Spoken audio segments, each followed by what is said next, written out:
It's a fucking insane country to live in right now. All right, what do we got going on? Let's see who's in the chat. Let's take a look. Maggie, me and Mama. What's happening, Mama? What's up, Alan? What's up, GK? What's up, Pinkerbell? Whoa, Mike? Nathan? All right, what's happening? Just watch some Enemy Within. Good job. Good job. Support. Silent Siren. What's up, Silent? What's up, Brian? Fancy. What's going on, Fancy? Cajun. What's up, Cajun? Is it almost football season yet? God damn it. It's got to come back. What's happening, Kay? What's up, Max Left? All right. What's up, DM Dean? What's going on? Yeah, actually, Alan, it's funny because, you know, I watch a little bit, of, the opening with you guys, get myself pumped, get hype. And, I saw the George Santos face and I was like, that's so funny because we haven't seen any George Santos lately. And I have the George Santos with Walter Masterson ready to go. Ready to go.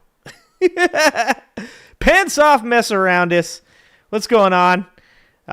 Just so you guys know, here, pants off. I'm gonna give you mod. Don't abuse your power, pants off. Okay, pants off. That you can share the link to your guys' Discord in my channel. So for those of you guys that don't know about the Aegis, I learned how to say this last week. For those of you who don't know about the Aegis, you can get yourself a Discord link from either Silent Siren, 5 Alarm Fire, or from Pants Off there. And you guys can join their Discord and have some pretty good conversations with people. So feel free to link that if you'd like, and feel free to join that Discord. You guys know my abilities with Discord are severely lacking. severely lacking. Oh, man. What's up, Stan? What's going on, Oz? All right. Where are we at? What are we doing today? You guys hear that? The only video I could find on this was a Young Turks video, and I'm not going to watch the Young Turks unless it's anybody other than Jank on this channel until I am currently boycotting the TYT for the time being. But there is they have a video right now. I won't judge you if you go watch it, about Marjorie Taylor Greene potentially inside trading off of all this craziness. As we all know, I mean, it's pretty goddamn apparent at this point that there are some very rich stock bros getting even richer off. I mean, you can't have the stock market go up 3,000 points in a day, okay, and not know that there is somebody that is just killing it right now on insider trader information. Absolutely insane. And you're not going to be able to convince me that that's not...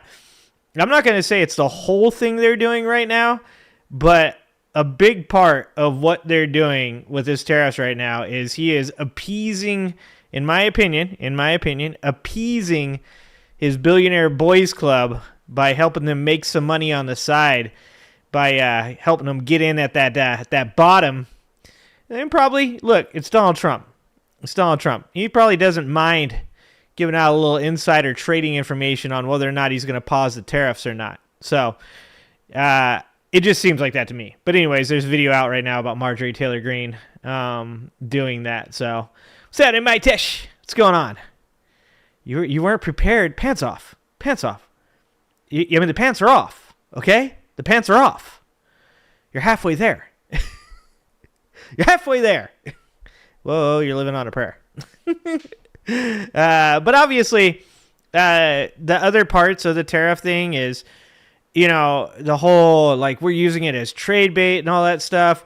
We're going to get into a video here in a minute for those of you that haven't seen exactly how bad that tariff math was and how poorly it was created. We're going to watch a video on that from a Mass Us, I think is the guy who does it.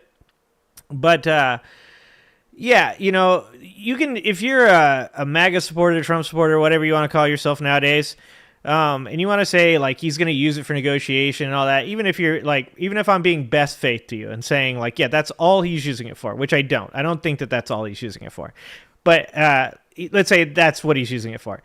There are ways you go about things like this that do not alienate trade partners, do not alienate your allies, and do not cause the stock market to crash. And I know that Donald Trump can't help himself. He has to like tell everybody about what he's doing and brag about the dumb shit that he thinks in his fucking empty melon. But you could be doing the things that he is trying to do with tariffs, okay, in a more subtle way that does not end up impacting the lower middle class, and upper middle class. Some of the upper middle class are going to be affected by it because of 401ks and stuff. But for anybody out there right now that run a business, I run a business, I feel for you. This is the most stressed I have been since COVID, because at no point do I know what I'm supposed to be doing for the future of the business. I've made some pretty good guesses. I've watched the patterns develop, and I feel like I'm doing a pretty goddamn good job right now with that. But at the end of the day, it really is incredibly stressful right now to run a business, because so many businesses right now are already increasing their prices off of tariffs. It doesn't matter, tariffs on, tariffs off. Okay, you have to deal with reduction of consumer sentiment. People's consumer sentiment is in the dumps. There's just so much going on right now. I mean, every time that I talk to a vendor, it's a fucking doom and gloom. It's just, even if you want to be best faith, even if you want to give MAGA and Trump supporters any good faith argument, which they can't make it themselves, so I'll make it for them, that Donald Trump is using these tariffs in some way to bait people into better trade deals, which we're going to get into how that's not even what he's doing here in a second. But if you were to say that's what he's doing, there are ways to go about this professionally that do not put the type of stress and the type of pain that the middle class and lower middle class and the poor will feel from these types of moves. But we all know that he doesn't give two shits about that, because we've already seen what he allowed Elon Musk to do with the government. As I've said multiple times before, when you talk about waste, corruption, fraud, we all agree that that exists in our government. And as being a person, as I spoke in the Ronald Gruner interview, I spoke a little bit about my time working in databases and how I can completely understand that the government's database is probably full of what could be called crap data and inconsistencies. Now, there's a way to go about doing that. And this is going to be a common theme in this discussion that I have right here. This common theme. And that is, once again, they don't want to do the work. They just want to shove the square into the round hole, and they don't care who it hurts when it happens. So we saw with the Social Security, we saw with the Doge cuts, they don't want to spend any time. They don't want to look into it. They don't want to use a scalpel. They want to use a hammer. And some of us, myself included, feel like that's intentional. Like breaking the system is what they're trying to do. We saw with the January 6th pardons, where Pam Bondi said, okay, let's sit down and let's look through these, these January 6th convictions and decide which ones should get full pardons, which ones, should not. And Trump said, I don't have time for that. Just pardon them all. And now we're seeing it once again with these tariffs, where people generally, when it comes to something like this tariff, you're going to see a large amount of work put into each and every single country to determine what exactly would make a trade deal unfair with that country. So instead of doing that, what does Trump do? Trump just, willy-nilly, and we're going to get into this in a second, willy-nilly makes up these gigantic percentage numbers as far as what he believes we are being tariffed by these countries, which we're not being tariffed to those numbers. He's just making up shit. And like I said, we'll get that in a second. Just because he knows his supporters will say, oh, they're tariffing us 67%? That's ridiculous. And of course, that's not the true percentage that we're being tariffed, if we're being tariffed at all by these countries. And it's just, at the end of the day, everything that you see with Trump, I saw somebody say this the other day. They said Trump's not a numbers guy, he's an idea guy. And I was thinking about this today because it's something, unfortunately, that I have in common with Donald Trump. And that is, I become very frustrated with people who have decision paralysis. When I'm at work, when I'm doing a job, and when I want to do something, and I've done the homework to figure out whether or not it's something that we should be doing, I want to do it. I don't want to sit around. I don't want to talk about it. I don't want to talk about the what ifs. I don't want to, get into the negatives. I've thought it through. I think it's good. I want to do it. And I was figuring this out. I was like, that's what appeals to these people. Because I think it was Bill Ackman or one of these guys were saying it. He's not a numbers guy, they said. He's not a numbers guy. He's a doer. And I figured that out. For these tech guys and all this stuff, they sit around, they have these meetings, there's so much what if, there's so much angst about doing anything, that I think that Donald Trump really appeals to them, because they come to Donald Trump and they say, what if we did this thing? And he's like, let's do it. And they're like, okay, well, let's get this guy on it. He'll do some research. And he's like, no research. Let's just do it tomorrow. Let's do it now. I kind of give him Anchorman sometimes because he reminds me of Ron Burgundy.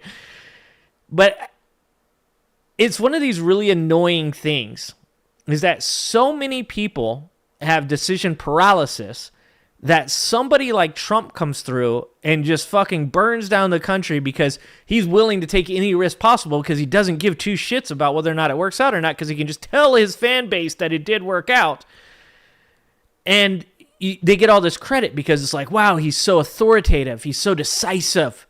He really gets things done. But the problem with that is, when I say that about myself, I put a ton of fucking work into every decision that I make long before I go to anybody in charge and say, I think we should do this. The reason that I don't have decision paralysis is because I am assured of my success. Donald Trump does not have that. As the person, I can't remember if it's Ackman or not, said, he's not a numbers person. He just hears an idea, he looks decisive, and for some reason, that just really fucking appeals to these people. And I kind of get it, to be honest with you. Like I said, I get it. I actually understand why that appeals. But I think anybody that looks at the results of what Donald Trump has done should say to themselves, that's not the kind of decision maker that you want. You don't want somebody that just fucking goes, let's do it! And then, it ends badly. You want a positive outcome from these things. Let's see who else is here. Bucket, what's up, Bucket? Bucket, you gotta tell me who the bald white streamer guy, albino guy. Whoa, 5 Alarm Fire, $20. Thank you, 5 Alarm. Aren't we in 25th territory at this point? Some people think he's going crazy. Some people do think he's going crazy. I'm gonna be honest with you. I can't tell. Is it any different? Hasn't he always been this fucking crazy? I mean, I do notice like a subtle difference. I was reading an article today that was pointing out all the shit that he does now that they would have roasted Biden for. Like he didn't fall down, he stumbled going up the stairs to his plane. And they're like, dude, if this is Biden, it'd be over. You know who really roasts Donald Trump? You know who just fucking goes after Donald Trump's ass? The Irish Star. They fucking hate Donald Trump in Ireland. Apparently, not big fans. But the Irish Star goes hard on Donald Trump. If you guys ever want to check out some really fucking savage articles on Donald Trump, go check out the Irish Star. It's amazing. But I was reading that today, and they were going in on all this stuff that Trump is doing with the tariffs, all this stuff that, if this was Joe Biden, they'd just be the news cycle would be 24/7 talking about how Joe Biden fell up the stairs. Joe Biden's crazy. He doesn't know how to use tariffs. Joe Biden just, tariffed a bunch of countries with, confusing numbers that don't make any sense. All this stuff. And I was like, it is so strange to live in this day and age. And it's actually really depressing and disappointing too, because we know that no matter how bad Trump does, this first 2 months of Trump's presidency have been fucking terrible. Terrible. And any president that had a 2-month period, the type of 2-month period that Donald Trump has, we would be talking about how huge of a failure this is, how it's just like, we need to get this guy out of here. 25th Amendment needs to be used. He needs to go. All of this shit right now. That's what we'd be saying, right? But it's so fucking disappointing and depressing to know that Trump's cult members will 100% a year from now not remember a goddamn thing.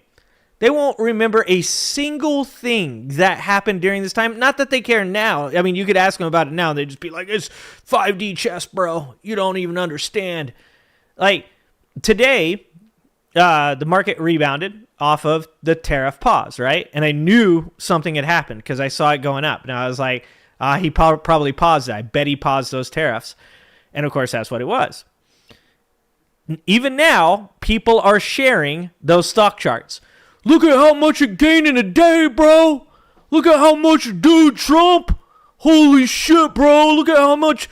Dude, that's an epic rally. Like, motherfucker, why is it down that far? Like, during COVID, it wasn't like, holy shit, like, look at this rally. It was like, thank God it came back. After the fucking housing collapse, it wasn't like, yes, we're fucking killing it. It was like, thank God it came back. But Trump literally destroys his own fucking stock market. And it isn't even back to where it was. It was at 45, right? 44, 45. It's back to 40. And they're already touting this as a huge success. And all he did was fucking give in. He gave in. The EU offered him the same fucking deal they offered him back in February on automobiles. The EU started saying that they were going to tariff him on other things come April 12th. Here's Donald Trump. Donald Trump says, I've got 75 countries all kissing my ass. They're all kissing my ass right now. So I'm going to pause for 90 days. 90 days because all of them are kissing my ass. Except for China. China. He's like, China, we're gonna still keep the tariffs on. Oh, why? Well, because they tariffed us back. China's not the only country that tariffed him back. The EU tariffed him back. Multiple smaller countries had already started the process of tariffing him back. But his people don't care. They don't care. That's the maddening part about all of this, is just that nothing fucking matters factually. They've got their own alternative facts, and that's all that matters. And that's why we're going to get into the first thing that we're going to watch. The first thing that we're going to watch is going to be the video on the Trump math. Because I want anybody that doesn't understand how fucking dumb this was to get a good idea of exactly how fucking dumb it was. Oh, thank you. Thank you, 5 Alarm, for the 10 memberships. 5 Alarm, thank you for the 10 memberships. We are growing the Angry Ginger Army. Just so you guys know, $3. If you want to join the Angry Ginger Army, it's $3. It helps support me. I don't have time to make videos anymore. I did make 2 this week. I did make 2 videos this week, okay? I'm trying to use my time. But like I said, it is fucking stressful to run a business right now. It is insanely stressful to run a business right now. Golf, what's happening, Golf? KB, what's going on? Kelly, what's up? Muriel, what's up? Oh, yeah, all the good people. What's up, Christina? What's going on, guys? Susie! What's up, Susie? Every time I start to say something, I see one of you guys, and I'm like, oh, yeah, there's another. Jeremy, what's up, Jeremy? Roxanne, what's going on? I love having you guys here. Thank you for being here, guys. I love seeing all those green names, too. All these Angry Ginger Army people are my fucking favorite. You guys are the greatest. Like I said, this is so stressful right now. Between running the business with all this tariff on, tariff off bullshit, and then coming home to try and make videos, coming home to try and live stream, coming home to try and be a father. It's like, this shit is stressful right now. So I'm so thankful for all of you guys for being here. Fantra Death! Dude, I didn't even say hi yet. You came in hot. Thank you, fan. Thank you for the 20 memberships, fan. Thank you so much. I appreciate you. And I hadn't seen you in a minute, buddy. Okay? What's up? My Tesh, you're going to go see the A's and Sack? Dude, I'm not going anywhere near that. I'm not supporting the A's until they move to Vegas. The ownership for the A's pisses me off so much. Don't get me started on the ownership for the A's. Thank you, fan. Thank you for the 20 memberships. I appreciate you so much. Thank you. All right. Let's stop me from talking, because if I don't stop me from talking, we're in trouble. We're going to be here for a while. So what we got today, we got a video of Elon Musk rage quitting a video game, because only reason I picked this video is because I was actually watching somebody watching him, making fun of him when this was happening, and I totally turned it off too early to see the rage quit. So we're going to watch it because I missed that. So you guys are going to just have to be here with me while we watch it. Plus, look, last stream, we laughed at Kanye, okay? We had a good laughing stream. We had some amusement. This week we're going to do tariffs, and tariffs can get a little bit pedantic. You get a little bit boring, all right? So, we're going to break it up by watching Elon Musk rage quit, okay? We've got the Meidas touch, talking about how this is actually Donald Trump caving in, no matter what he tells his fucking supporters. You don't turn tariffs on for like 3 hours and then turn them off because, like all these people caved in. No, he caved in. That's what happened. This is all his bullshit, like, strongman facade that his fucking people fall for, and it drives me nuts. These are the people, the biggest fucking sheep I've ever seen in my life. I'm a little aggro today. We got, apparently George Santos has a podcast, and we got Walter Masterson going on there to troll him. So that's definitely worthwhile. We're going to watch a little bit of that to break up the monotony. And then we've got the Elon Musk, of course. And what we're going to start with is stand-up maths. So this is very important because I myself read a bunch of articles on how this equation is dumb and how Donald Trump's math is dumb. It's not even math. It's not real. It doesn't equate to anything. But more importantly, this guy is not American, okay? I think he's from New Zealand. He has no reason, no bias. He has no reason other than the fact that he gives a shit about math to go over this equation for you guys. So I found this video because I thought it was a good video. I have watched this video. I usually don't watch videos, but I watched this video, and I wanted to share this with you guys because it does a really good job of explaining things that I would have a hard time explaining. So I want to watch this video with you guys. So let's check out this guy. Let's watch this video, and we'll have some analysis. We'll talk about some of the things that I noticed about this equation to start with. First, I don't think he brings this up. But the fact that they use Greek symbols to, like, church this up, to be like, oh, this is, like, high-level math. You guys don't even know. You guys don't even know how smart we are over here in the White House, okay? Like, we're the smartest people. We use Greek symbols. We're gonna get to the fucking use of asterisks in the equation, which is fucking amazing. But we'll get to that in a second. Let's watch a little bit of the video, and you guys pay attention.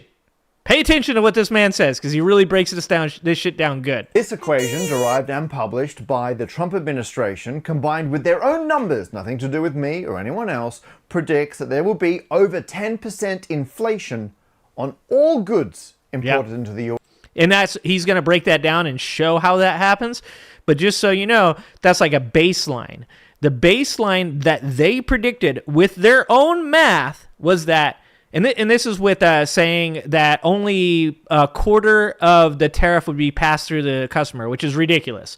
But with their own math, claiming that a quarter of the tariff would be passed through the customer, we would see at least, as a baseline, 10% inflation on all goods. And of course, those numbers change depending on how high the tariffs are. US as paid by US consumers. Their numbers, their equation. Let me explain. I'd like to see the chart if you have it. I think you can, for the most part, see it. Those with good eyes, with bad eyes. Thanks a lot, Eric. I think you better take it with you. It's not going to last very long.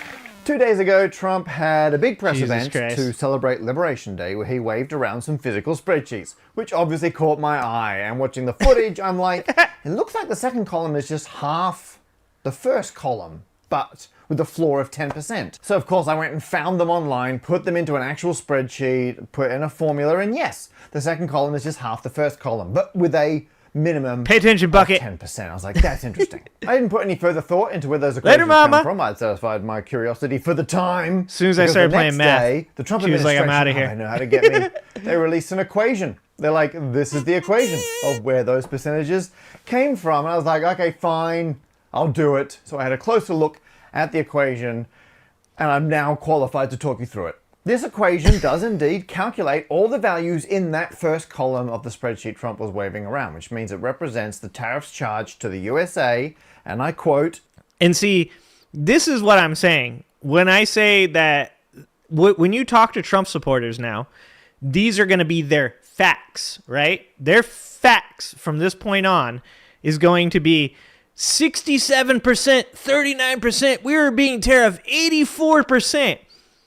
Because they're not going to know anything about the numbers that were shown to them. They're just going to say what they saw and believe that it's correct.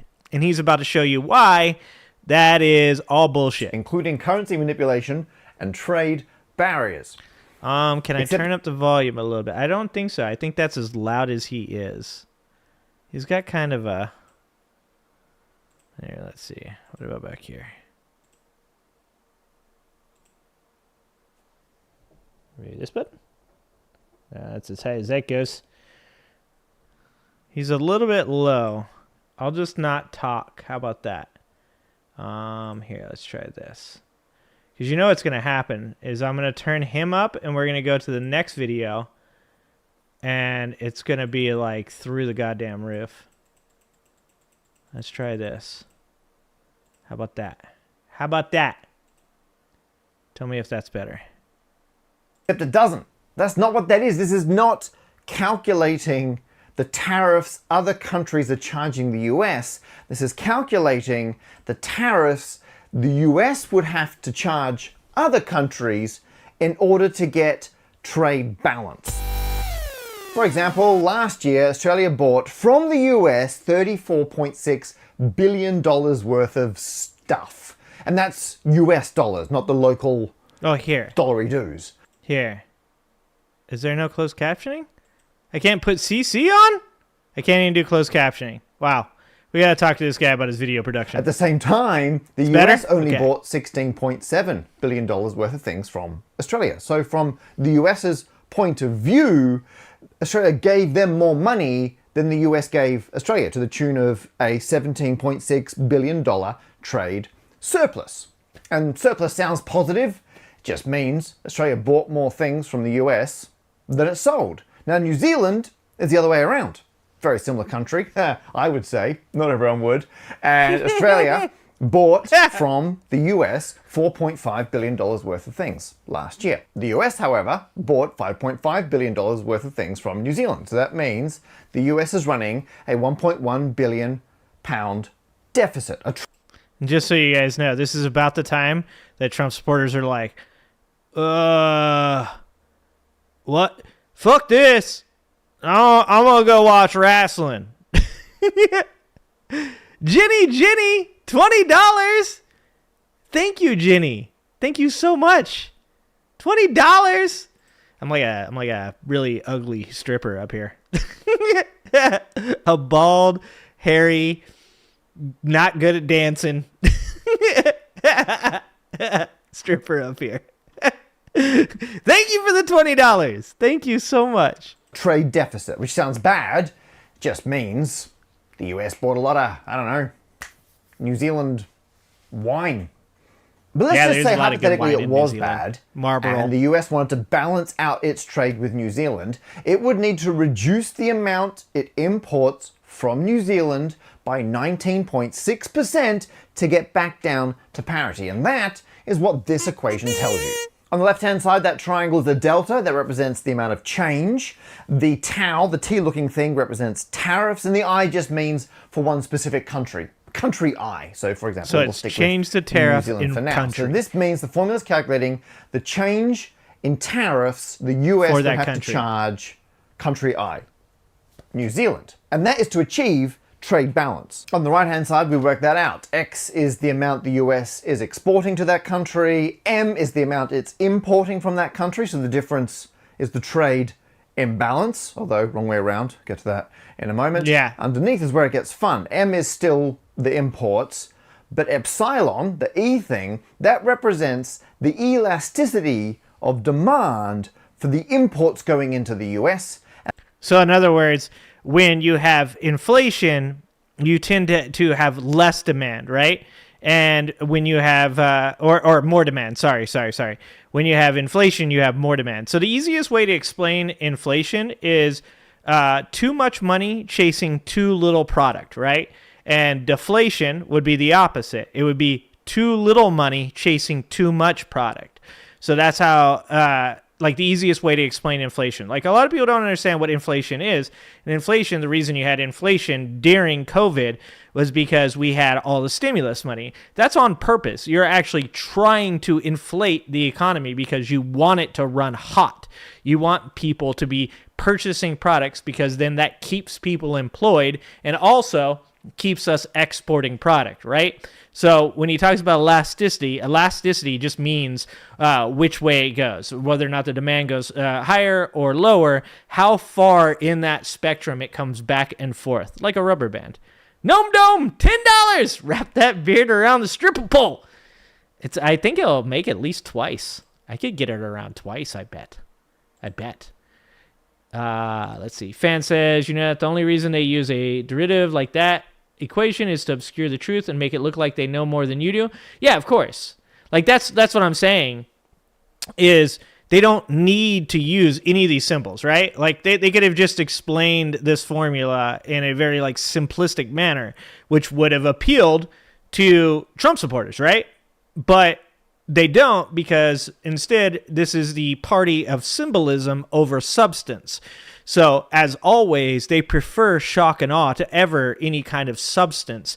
So instead of like learning any of this business about inflation or about how tariffs work or how, inflation would actually increase under tariffs, they don't want to learn any of those things. That's way too much work for them. What they want to learn is things are going to be better for us. Well, I've got news for you. If you are a middle class or lower middle class person that voted for Donald Trump, things are not going to get better for you. It doesn't matter whether it's over the next 2 years or over the next 10 years. The most likely thing that's going to happen, because you love symbolism so fucking much, is that you're going to, for the next 2 years, struggle your fucking ass off, and then they're going to give you stimulus checks, which is something that they would do anyways, anytime that you went into a recession, because stimulus has been proven to help get us out of recessions or to avoid recessions, which we were doing until, like last week.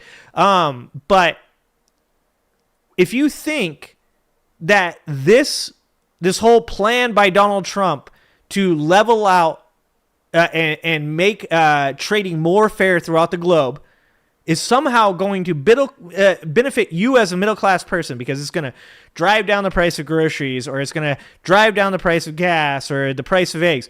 No. The way we drive down the price of eggs is by getting out of the avian flu. Once we're out of the avian flu, we will have lower egg prices.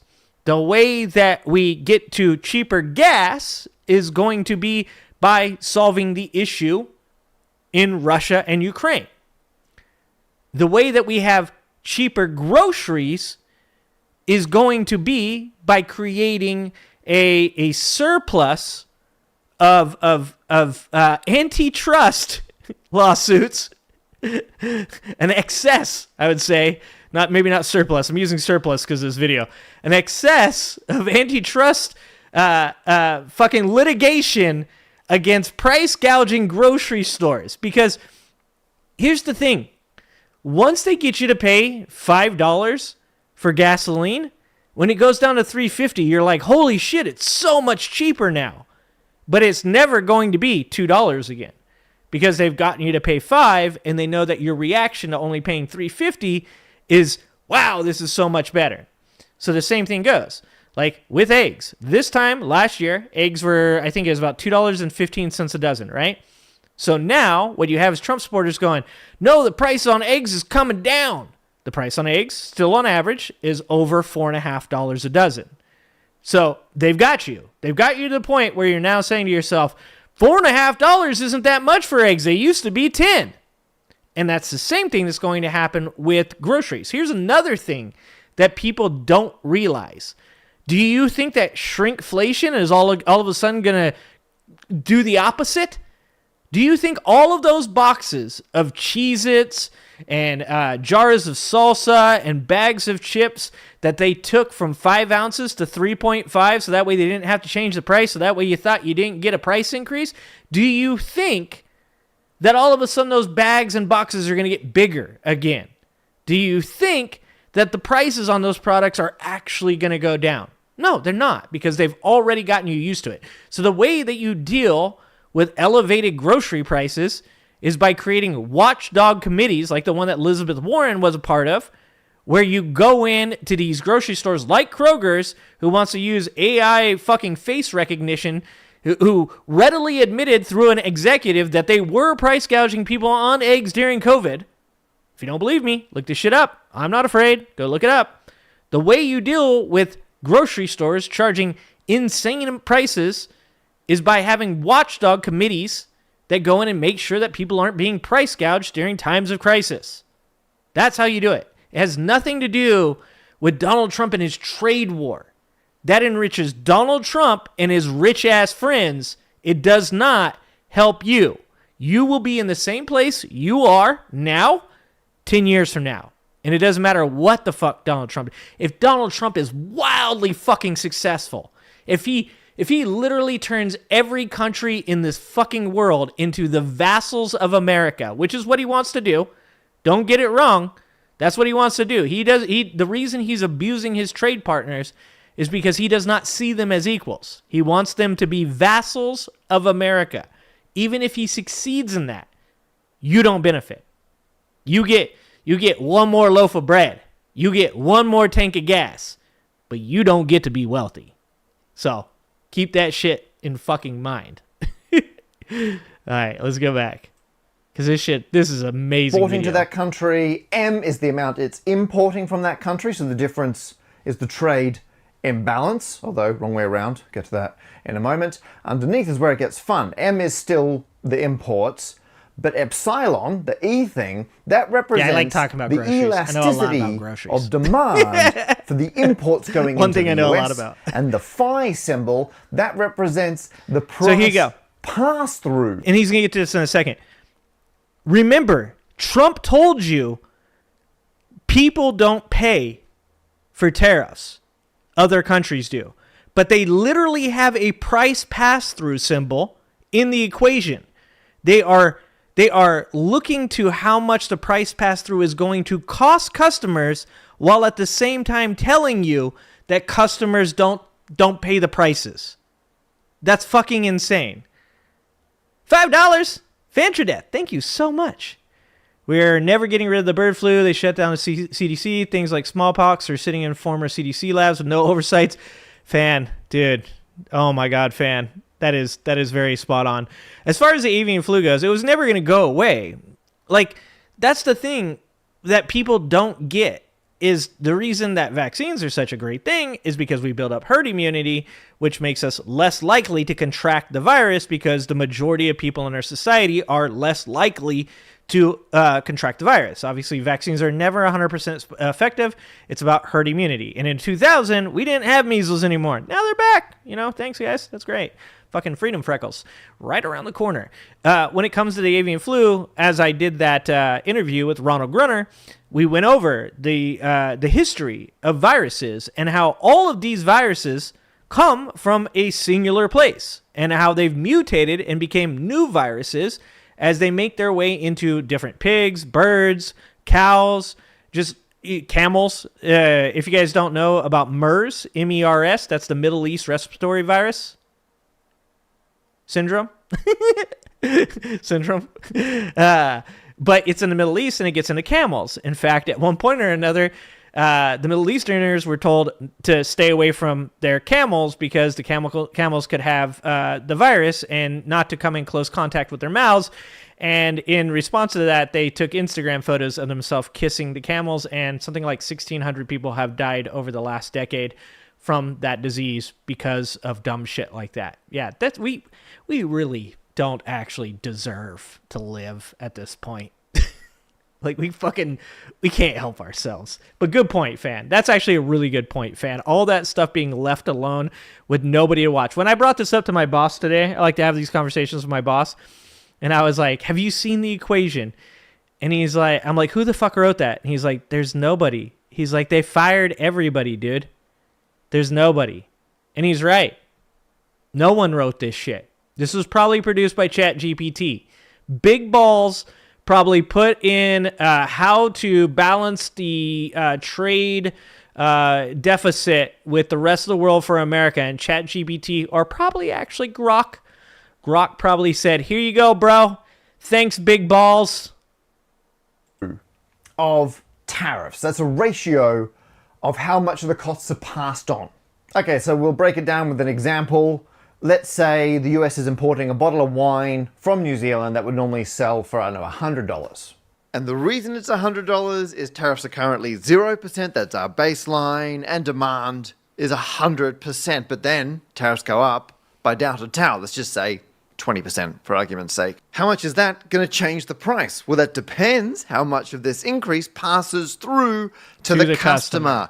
That was our symbol 5 from before. Some ratio, let's say hypothetically, it's a quarter, so prices go up by 5%. What's going to happen over here with demand? What's that going to be? Well, that depends how elastic demand is. That was our epsilon from before. And we could say hypothetically demand is 4 times whatever the percentage price change is. This does, of course, assume the elasticity of demand is linear. And this is very important what he's doing here, because when it comes to price increases inside of a grocery store, we do this on like an item by item basis, right? Like, the idea that you would ever just universally raise prices is a horrifically bad idea, specifically when you're talking about by percentage. Because when you raise a price by percentage, 1% on $1 is a lot different than 1% on $10 or on $100. Therefore, you could have, say, a 10% increase on everything in your store. So your dollar product goes to $1.09. You round to the 9. So you go to $1.09. Okay, not a big deal. Probably not going to impact demand. However, on a $100 bottle of wine, now it's $110. That's a much bigger difference and will most likely impact demand in a much different way. That's why, like I said before at the beginning of the show, Trump and the way that they went about these tariffs makes absolutely no fucking sense at all, because the amount of work that you would have to do to tariff an entire globe and do it in a consistent and productive manner would take fucking forever. It's something that you work on as a government very slowly, one country at a time. I've said this before. If you want to tariff things and you want to increase the production of certain industry here in America, then you do it one thing at a time. You say to yourself, oh, you know what? It seems like the automobile industry in America is doing poorly. How can we help them through tariffs? And then you figure out how to appropriately do that after doing long amounts of research and study and then applying it in a very positive manner. Sorry. We got 2. Thank you for the $20, 5 Alarm Fire. I heard this, so I take no credit. Mega cannot afford to own the libs. Now they can only rent them. Oh, you can't have my... Maybe I should start selling my liberal tiers. That's not a bad idea. Ooh. Okay, don't steal that idea from me. I mean, it was kind of partially your idea. I'm thinking bottle the liberal tiers and sell them to the MAGA. I bet they'll buy them. Thank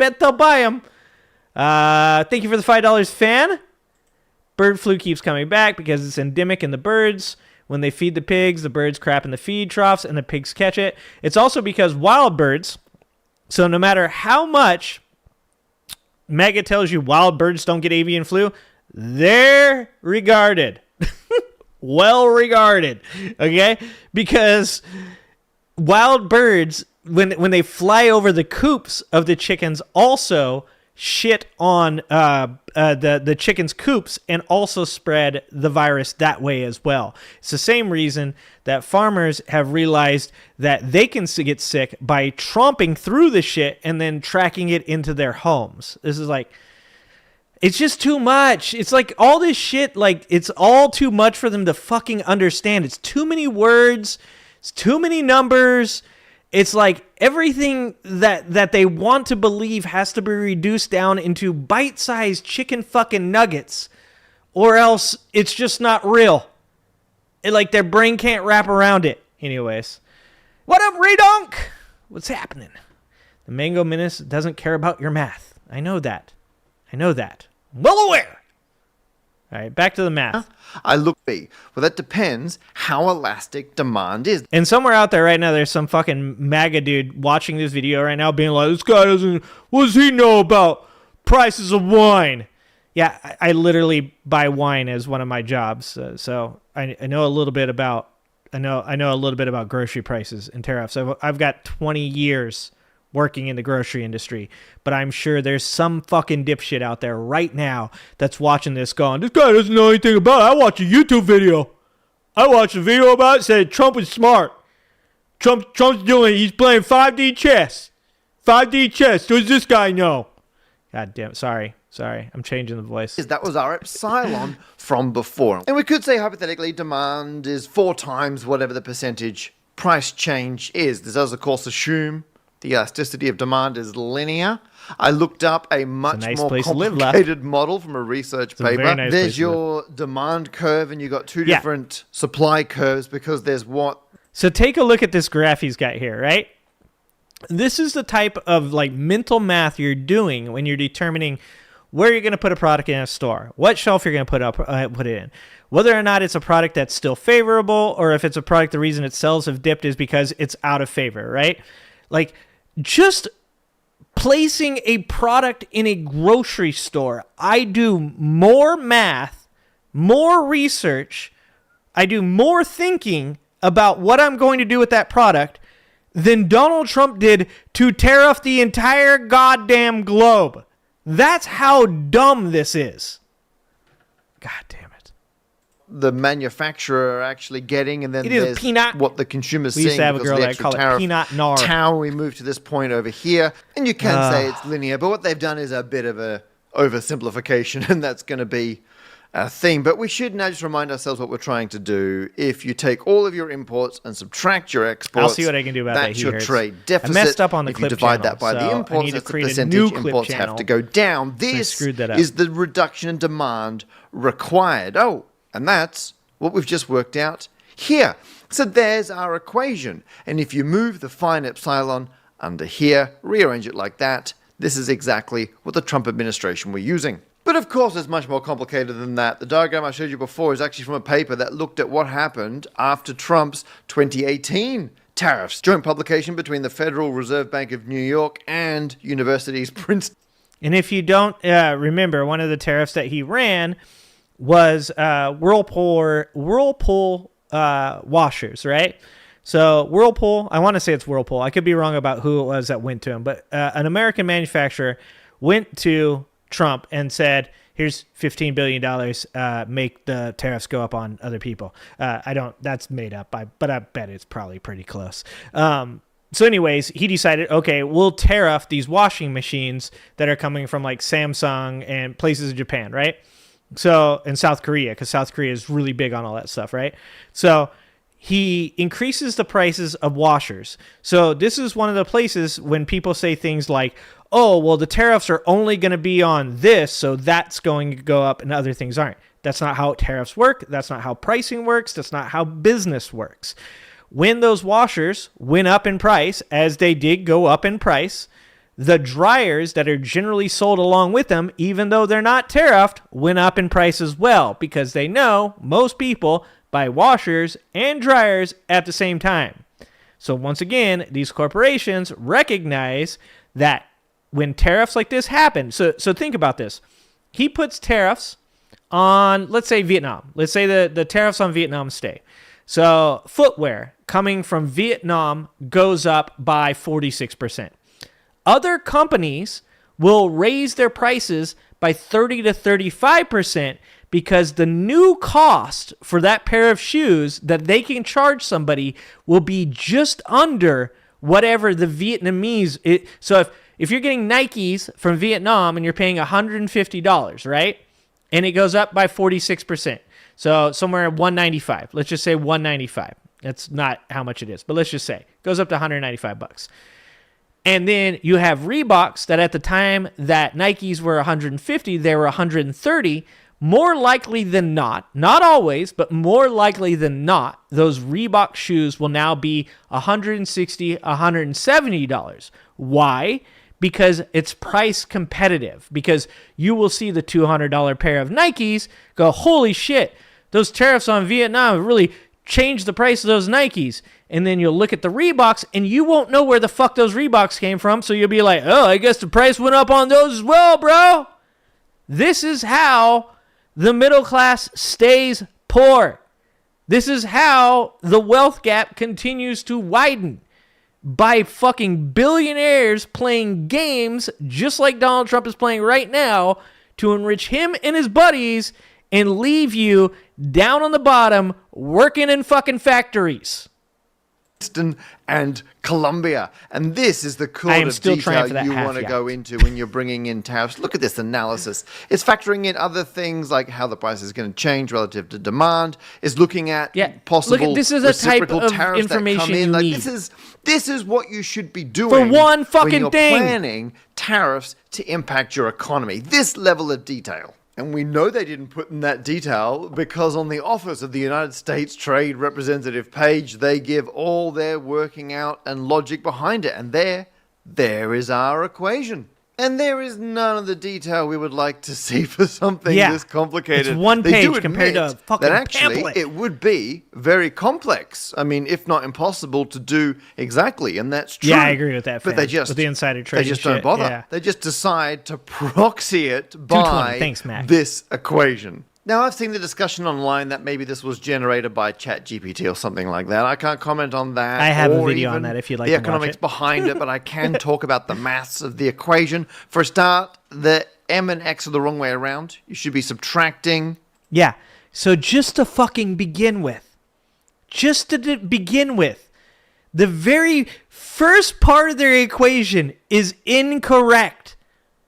And I can tell you this. So when I'm running labor numbers, right? So I'm plugging in net sales versus labor dollars, right, to get a percentage of labor.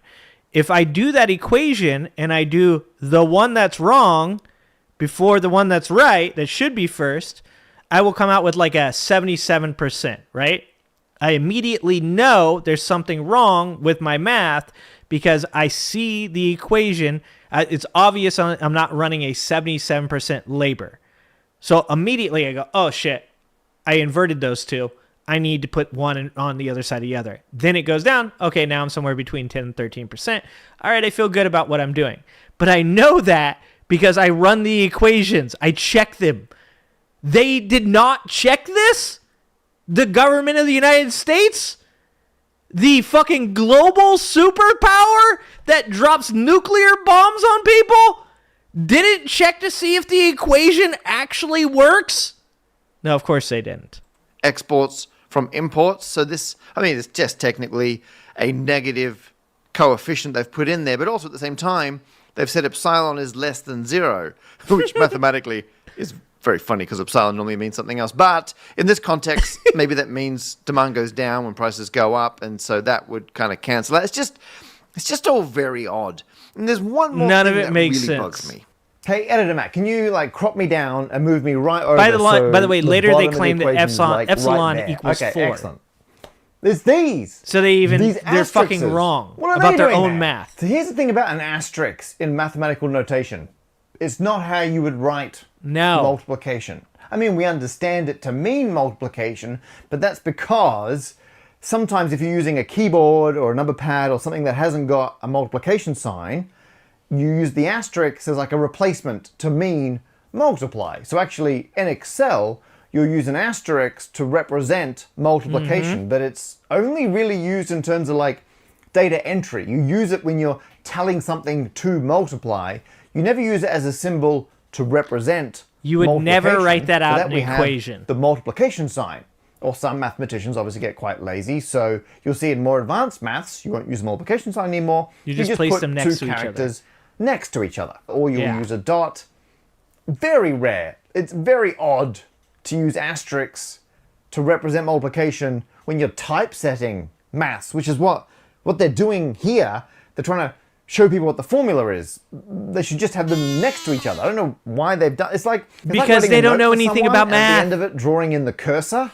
Like it's not what you do in the written version of this communication, even though that's what you might do if you're typing it in. It's literally the dumbest shit ever. You know, you don't like a carriage return, cursor on the next line. For now. I switched from due dates to due dates. The dumbest shit so far behind is to what I weeks should ahead say. of my deadline. Because they literally do something dumber than what I said last time. I don't know. It's just weird. The whole thing. Gnome Dome! Thank you for the $10, Gnome Domed. Middle class eliminated, rich get richer till the poor get educated. But you can't... Oh, that's Sage Francis? No shit, Gnome Domed. I talk to Sage Francis every once in a while on Facebook. Every once in a while, Sage Francis always likes all my comments because he's a good dude like that. But every once in a while, me and Sage Francis talk. I try to get Sage Francis to come on the podcast a couple times. Love me some Sage Francis. It's a great, great reference, my friend. Reeks of mathsiness. Which is where you can dress something up in the trappings of mathematics to make it look more legit, make it look more earned or worked out. Yeah, if you're doing it for Trump supporters, it's pretty easy. When what you may have done is just come up with an idea and then made it look more mathsy as a way to convince people you've put maybe more thought into it than you actually have. And it gets worse. I didn't just pick the values of phi as a quarter and epsilon as 4 at random. Those are the values the Trump administration used. And if you put them together... So they just told you that epsilon was actually 0, right? Or less than 0, actually. Yet in their equation, it equals 4. In the equation. They tell you in the description that it is less than 0, but in the equation... they tell you it's 4. I really do feel like Donald Trump is targeting me personally now. I feel like he knows that the best way to get to me is by just doing really shitty math, specifically to do with grocery prices. I feel like he knows. I think he's watched my videos. Together, guess what happens to 4 1/4? Boom! They're gone. That phi and epsilon cancel out. It's like they're not even in the equation. Turns out this 4 times 0.25 is 1.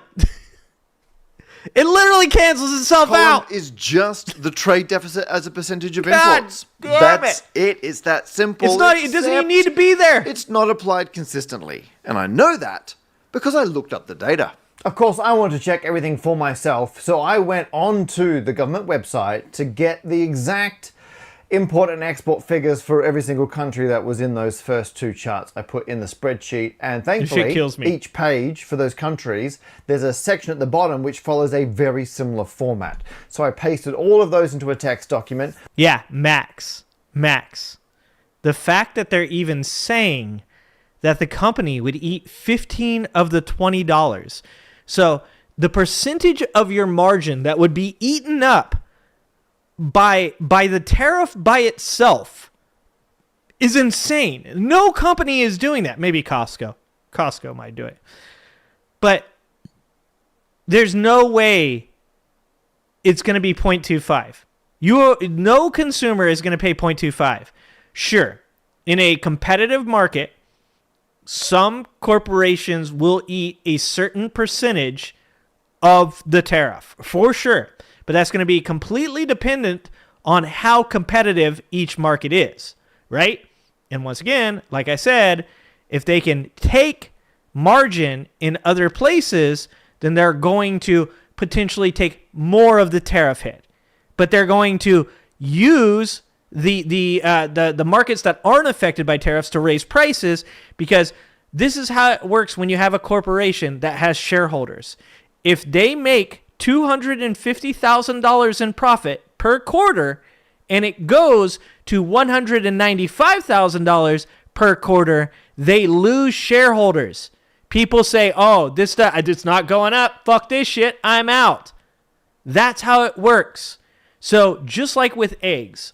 So if you have a company right now, because like I said, the cost of eggs, for the most part, is pretty stable, right?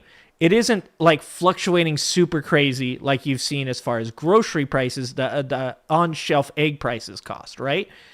But the reason that those prices continue to go up is because if a grocery store sells 1,000 eggs normally, or 3,000, let's say they normally get 3,000 dozen per week, and they sell them for $1, then they make $3,000 per week from eggs regularly.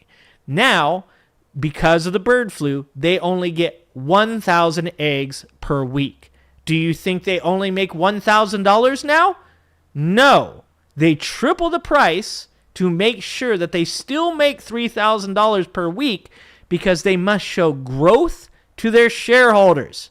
This is fucking, like, this is what drives me nuts about people talking about the price of eggs or the price of groceries. It's just like, you have to actually know something about what you're talking about.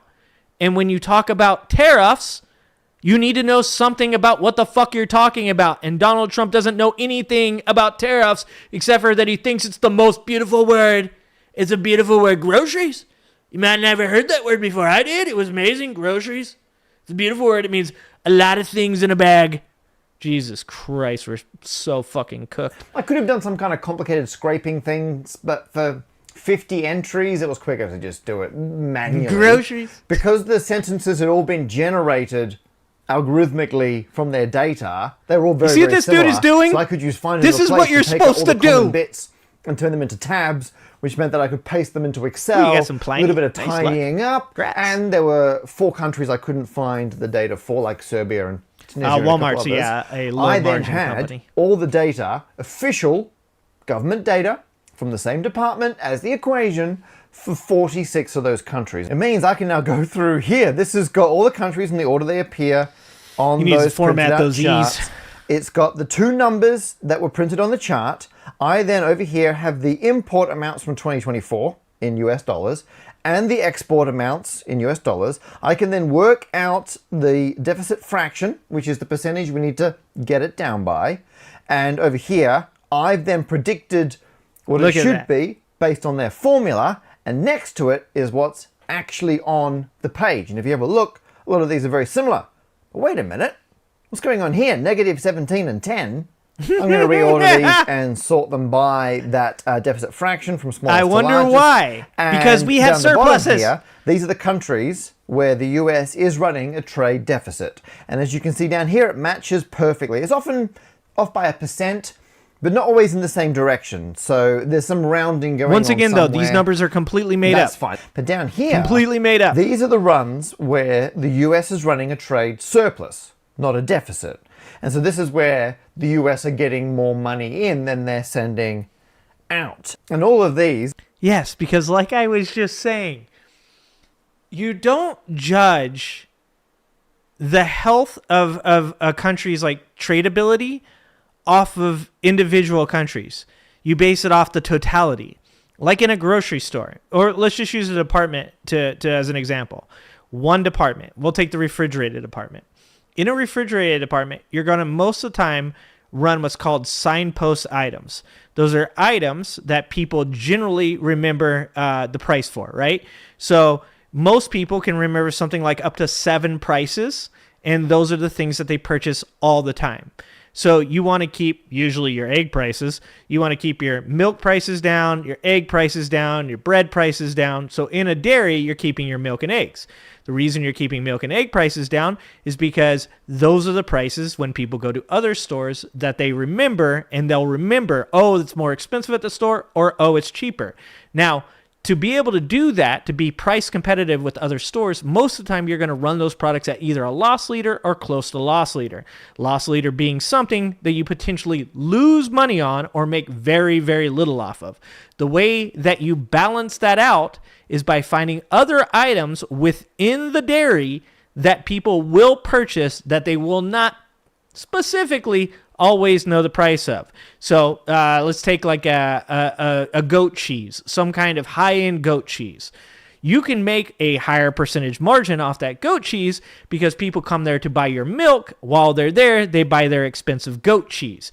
You never base what the health of a department or the country off of individual trade partnerships.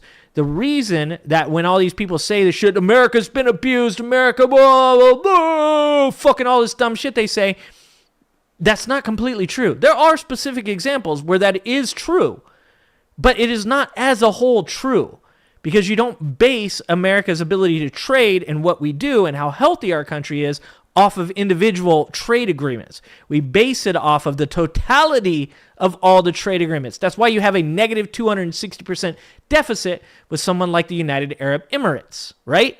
Like, you can't just fucking boil it down and reduce it to one trade agreement and go, look, Europe fucked us. That's why America's bad right now. It drives, I'm gonna be here for an hour. They should have, in theory, a negative tariff according to their equation, because if the goal is just to have a balanced budget, then they should make the imports artificially cheap to move it back to being balanced. But it's not even just that. There's always this default. Thanks, Nathan. This is so weird. So I should have used produce. They half them all. So over here, they're all half, but it doesn't go below 10%.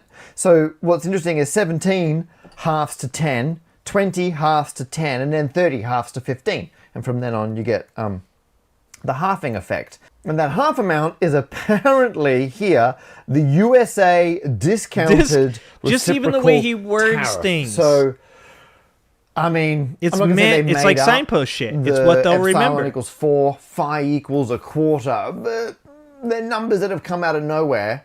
And then suddenly they just chuck in a factor of 2 or a half, depending on how you look at it. And like, why? Like, and the reason when he says they're numbers that come out of nowhere, that's really important, because those numbers literally came out of nowhere. Because the only way you would have numbers for the epsilon and for the phi is if you had done enough research on each individual country, their trade agreements, their imports, their exports, whether or not they have value-added taxes, whether or not they have tariffs already. You would need to, on every single one of those countries, come up with an individual number that would balance that out. There's no way you could come out with just some fucking round number and be like, oh, I can apply this universally to every one of these situations and it's going to come out correct. That's what I'm saying. They don't fucking know how to do math. There's no Big Balls is doing all the math for Donald Trump. Actually, it's ChatGPT. But Big Balls is using ChatGPT to do the math. They don't know how to do math. Why? Yeah, that's how I feel right now. Let's talk trade deficits very briefly. So the word deficit sounds bad and the word surplus sounds good. And I guess that would be true if you're looking at like money you are earning as a person or a business. Catastrophic. In terms of trade, they're just mathematical descriptions of the relative amounts of trade. There's no good or bad situation. A deficit can be good or bad. Yes. A surplus can be good or bad. Yes. It depends on all the details. Once again, I'm going to use my grocery background here for you guys. So when it comes to waste, right? If you enter a department and let's say your what your goal is between 3 and 5% waste, right? Now I come into your apartment. We'll use produce this time. I come into your department and your waste is 1% or 0.5%. Most people would understand that even though that's a really, really low number and you'd be like, dude, I got no waste at all. That means most likely you're leaving shitty produce on the shelf for people to purchase. Therefore, you're sending home customers with bad products. So lower waste numbers are actually bad. This is why you can't reduce things down to deficit good, or surplus good, deficit bad. Because in this specific case, you want to have a certain percentage of waste because that means that people are properly getting rid of shitty product. There's also a such thing that's called capping profit versus capping sales. So you want to have enough backstock on hand at all times during periods of growth that when a person comes through the door, they're guaranteed that the product is on the shelf. That is called capping sales if you run out. If you run out of product, you have capped your sales. Now, if you keep too much backstock, then your overhead is too costly. That is called capping profit. That means that you have so much backstock that you can't make any profit because it's tied up in goods. There's no way that you can just boil down any of these things. And I'm talking about this on the most singular of levels. I'm reducing it all the way down to a grocery store. When you put that on the terms of an entire fucking country, you cannot just say deficits are bad, surplus is good. You're a moron if you do that.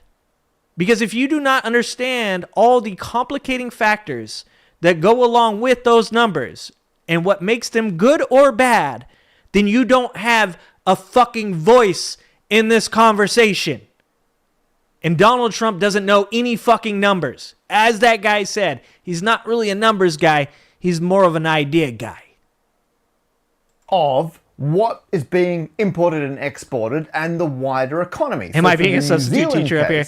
We've entered my area of expertise. Well, primarily meat. Meat is the top import from New Zealand going into the US. They've been doing this a long time. Other animal products, eggs. Important to get some more eggs in the US. Yeah. And beverages, like wine. So another good point there is he's saying, so if you tariff New Zealand, guess what happens to egg prices when they import their eggs to America? They go up. Even in fucking Trump's own equation, he has a 0.25, which is ridiculously low. That means that egg prices, a quarter of the tariff is going to be passed through on the egg prices. So that's what is going from New Zealand to the US. What's going from the US to New Zealand? Well, I love this aircraft, spacecraft, machinery, nuclear reactors. It's a totally different type of trade, like completely different items. And now you stop and think, well, hang on, why is it important to import the same amount of wine as we export aircraft? Like, why should those two things be the same? You got to look at everything separately. Not to mention, we're selling them the fucking aircraft. We're making money off of selling them the aircraft. It makes zero fucking sense to look at a place like New Zealand and be like, we sold you an F-35 for like $100 billion, and all you sold us, all you got us, well, fucking, we sold us like 30 dozen eggs, bro. Like, no shit. You know how many eggs you have to sell to make up for the price of an F-35? Like, this is what I'm saying. People would like fucking...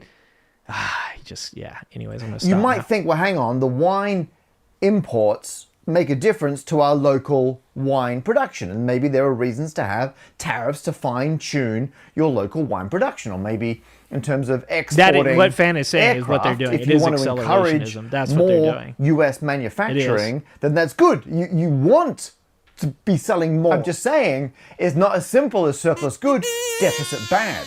So in conclusion, these tariffs are being sold as reciprocal tariffs, but they're not. They're not reciprocal They're not tariffs. reciprocal the at all. need to balance trade. And that in itself is being sold separately. If you don't listen to what Trump said, but you read what was put on the website, that's been sold as good. That's not what his supporters do. US are being ripped off with all these deficits. We need to get it back to be neutral or a surplus. And that's not true either. So there's some reason that they want to put tariffs on every country, and they've come up with a sufficiently mathsy way to justify it. And finally, speaking of tax on the American people, we'll use their exact wording from their website. They talk about what the unweighted averages are across all the countries, and an unweighted average in this case is meaningless because you can't average percentages because they're percentages of different amounts of things. Has to be weighted. But they do tell us, weighted by imports, as it should be, The average across the entire globe is 41%. So that's the average tariff. And we know from their logic that whatever tariff you introduce, a quarter of that will be passed on to the consumer. Their numbers, their ratios, their everything, by saying the average increase in tariffs will be 41 percentage points, and a quarter of that, phi, the price pass-through, will go to the consumers. It means the Trump administration is saying that across all products imported into the US from every other country across the globe, the cost to consumers for everything they buy will go up by 10.25%. 10.25. And here's the thing. That's an incredibly low number for a pass-through number. I've been a part of many businesses over the past 25 years. I can tell you this. The majority of places I have worked, they're going to pass a lot more than 0.25% or a quarter of the tariffs. They're going to pass, if not all of the tariffs, which would be a 41% increase in goods, they're gonna pass at least half that on to the consumer. So you're talking about 20.5%. Inflation at its highest during COVID, I think, was 18. I could be wrong about that, but I think it was 18. Over the past 5.5 years, we've seen grocery prices rise by, I believe it's 25% all in all. Over the last 5 years, 25% total prices on average across the board in grocery. So think of it this way. All of the grocery price increases that you have seen in the last 6 years, that on every item imported into America immediately, not over the next 5 years, like over the next 6 to 8 months. That's what those tariffs would do. On average, that's everything. Some will be more, some will be less. Consumer spending is going to go up by over 10% on all imported products into the US. So, there you are. Do you believe and that's Americans that's can what afford their higher numbers. prices because of tariffs? They're not going to have higher prices. What's going to have, and who's going to have higher prices Dude's always is China lying. and all of the countries that have been ripping us off for years. Both those things are wrong. None of that's how that works. It's just funny that on one hand they say tariffs won't put prices up and they're going to combat inflation. On the flip side, they are saying everything's going to go up by 10.25%, including, from New Zealand, eggs. That's it. That's the video. Thanks for watching. If you're a regular viewer, please get in the comments and say something nice. We got a bounce. Here, let me. I'm gonna put this in because you guys should share this with your MAGA friends. I know that they'll turn it off after 2 minutes. I know a minute 30 seconds is probably the all the attention span that they have. But this guy does a really good job. He's from New Zealand. He's not a fucking Trump hater, Trump supporter. The dude just does math. Okay. He did. I mean, if you can point out somewhere in what he did, like that, there's something wrong with it, please do. I mean, I will happily look at it. I do pretty good goddamn math myself, specifically when it comes to grocery prices, taxes, margins, and markups. That is my wheelhouse, and everything that this dude said in this video is very much verifiable, not with just his research, but with information that is available through both Donald Trump's administration and the U.S. government. If you can find anything wrong with what anything this dude said, I will happily fucking debate somebody on this. This is actually my wheelhouse. I just do politics for fun. All right, let's have some fun. I know I bored the shit out of you guys, right? You guys are just like, fucking, God damn it. It doesn't stop talking about groceries.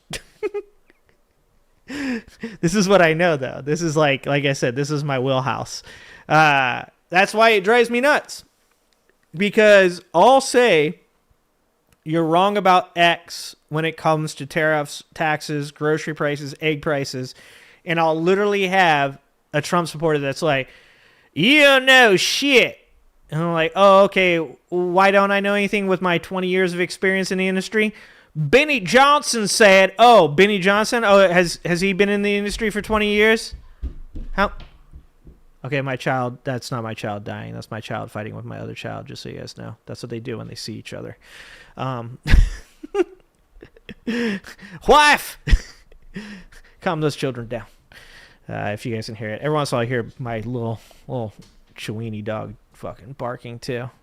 It'll happen. All right, let's get back into little me. Calm them down upstairs. Calm them down. Calm them down. All right, let's have some laughs. Let's now that you guys got fucking story time. Substitute teacher, Ginny Bonson. That's funny. He hurts. After you guys had substitute teacher, Angry Ginger here for a while. Oh, there's about to be some top rope action, Bucket. I guarantee it. Guarantee it. Okay, you guys, when you guys DM me during the show, I'm telling you, you guys are you guys are putting the very show at risk, my friend. Okay? So if I have to click a button, things can go down. All right? If you want me to check the DMs, you are asking for the possibility of technical difficulties. Should I post if your followers have questions? Yeah, that's fine. Yeah, do that. That's fine. 5 alarm. You guys, I trust you guys. I trust you. I just met pants off, but I trust silent. I trust you. If you guys want to post certain things in my chat, feel free. Yeah, if they have questions, they can go over to you guys' Discord. Just so you guys know, pants off, mess around us, silent siren, 5 alarm fire, have a Discord. There is a channel in that Discord where you can ask me questions. I will not say that I will get to them immediately. But what I would say I will do, how about this? Because I can't guarantee that I will fucking type it out for you. Because typey takes one finger at a time because I'm an old man, right? All right, so the responses to questions through the keyboard take some time. I'm actually better at typing than one finger, but you guys hear what I'm saying. But if you guys ask questions in 5 Alarm Silence Discord, the Aegis, if you guys ask questions in that channel, I promise that I will look at them and I will answer them on the next live stream in person. How about that? And if I have the time, I'll also write out the answer. We'll do that, okay? What up, AJ? Bird name menstruation and the drag queen story hour. That's why we have a downturn on our economy about now. It's because of the drag queen story hour and the Biden administration. Exactly, AJ. We gotta get Eager Ginger a laptop just for DMs. That's a pretty good call. Hold on, now I gotta turn off Discord or it's gonna beep in my ear. Okay, I did it. AJ, I watched a video today of this young dude, and he's like, Mom, how do you feel about the stock market right now? And she's like, it's crashing. And he's like, why is it crashing, Mom? And she's like, because of Biden and Kamala, right? That's how they say her name, right? They don't say Kamala. They say Kamala. They say it with like emphasis, right? It's because of Biden and Kamala. And they left Trump a terrible economy. Like, dude. Like I said, we're never going to win. I gave up on that shit. We're never going to win an argument with a Trump supporter by bringing facts and statistics. You just have to go straight to their level and just be like, it's ad hominems all day long. That's all they know. So you just go right to that, and I'm actually okay with that. I'm not getting a Discord app on my phone. He hurts. I do not have any apps on my phone. He hurts. Okay? I am. You guys don't even know my wife's her traumatization. Okay, I do not ever look at my phone because I hate phones. Fucking hate phones. Okay, every time I'm watching a movie and my wife's fucking scrolling on her phone, I'm like, stop that. Get off that goddamn thing. I hate phones. I'm not a Luddite. I love fucking technology, not actually fucking it. Like, I mean, we're almost there. Okay. It might be fun. Okay. I'm not saying I won't. But I'm saying I love technology. I enjoy all the technologies. Okay. Really appreciate the internets. I hate phones. Can't stand phones. I hate that when those things ding, everybody looks at them and scrolls. Half your life is just spent just fucking doing this. Oh, I can't stand it. So I don't have any apps on my phone. When people message me, I'm the guy that messaged him like 3 days later. 3 days later. That's it. Nope. I only check shit. I am Hank Hill. I'm kind of Hank Hill. Well, you guys can like your phones. I'm not mad at you guys for your phones. I'm just saying, for me, I can't stand it. I can't stand it. And also, welcome, James. People always, you don't answer your messages. I'm like, I do not want to be attached to a piece of machinery that I have to be like aware of all the time because someone's trying to contact me. Also, calling me on the phone, totally not okay. Yeah, I'm one of those silent. That's why I need like a fucking secretary or something. I need like an AI service that'll just like reply to people for me. The Angry Ginger would have said in this, sure, I wish I could make it on Saturday, but that probably isn't happening because we probably have a soccer game or a track meet or a martial arts tournament. I would love to do adult stuff, but that's not happening. That's the AI I need. That just sends back messages to people that are like, yo, let's go play disc golf. And I'm like, if I could ever do anything but the 3 jobs I have, plus being a dad, I would love to go disc golf, but not this Saturday. How about in 3 months? All right. Good job, golf. It's me and golf. We're old manning up over here, okay? We're old manning up over here. If I put do not disturb mode on, it just stays on, okay? People are like, put your phone on silent. I'm like, it's always on silent. If I lose my phone, I have to find that fucking thing by sight because there's no ringtone. All right, let's watch this. This is the Elon Musk. So this is what I was saying to you guys. So there's a guy. I don't know if you know who he is. Quinn69. He's a gamer. I think he's Australian. Could be from New Zealand. Don't get offended if he's from Australia. But I call him New Zealand. And if I call somebody from New Zealand that's from Australia, also not my fault. Okay? You all look alike. I said it. It's the same mullet, dude. I was watching Quinn69 because he likes to watch Elon and laugh at him dying to these video games. And I watched for a while, and I was cracking up the whole time because Elon is the worst video game player you will ever watch in your life. I'm old as fuck, and I'm still 100 times the game player that Elon Musk is. And watching him play is just like, it cracks you up. And then apparently people were trolling him in his chat about him ruining the country, and he rage quit playing the game. So I wanted to watch this because I missed that part, and you guys are here with me, okay? You guys are here with me. All right, let's check it out. You've already seen it, Silent? We're watching it again.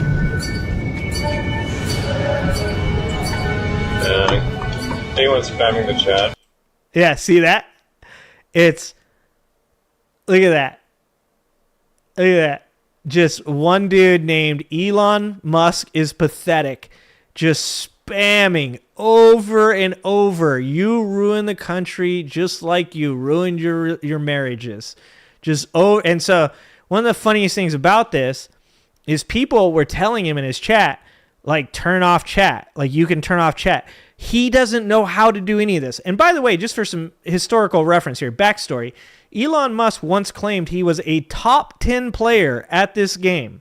He claimed that he was one of the best no-life Path of Exile players that has ever lived.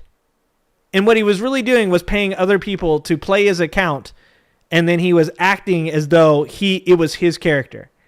So this is Elon Musk 101. Doesn't build electric vehicles, just claims he does. Doesn't have anything to do with building rockets, just claims he does. Even when it comes to fucking video games, this guy can't help but lie. And here's the best part about this. If Elon Musk would have just played the game normally, no one would have cared. No, people would have been fucking giving him advice, telling him about build pass. This game is known for its kind of an elitist game. It was a very cult game. Not a lot of people knew about Path of Exile 1, but it has this huge build map, and that's how you make your character. You put points in different places, right? So it's got this gigantic build map, and all of these people do like fucking work research on figuring out how to best use this map to make the best characters. So he picked the wrong fucking crowd. This isn't Warcraft. This isn't Diablo. This isn't like some fucking, Roblox game. He picked a game that is special to these people. It's the only thing these no-lifes have, okay? They're like, they've never had sex. They don't have a job. All they have is that they are very, very, very fucking good at Path of Exile. And that, I'm not even being insulting. Those are facts, okay? Not being an asshole. That's just reality. And he tried to take the one fucking thing that they had, the one cool thing that they fucking accomplished in their life. He tried to take it from them, and they fucking lost their mind. It's amazing. This is the Humanist report. Silent. I know. At one point, we'll get to the Humanist report. I'm doing my breakdown first. Look at that shit. He doesn't know how. Look, he doesn't. He's like, oh, there you go. He figured out how to get that one. That's Grimes. I knew it was Grimes. My name is Ashley. Oh, my name is it's me, Elon. It's me, Ashley St. Clair. I have no other means of contacting you, so I bought PoE2 early access just for this. Please pay your child support. Thank you, Elon. Oh,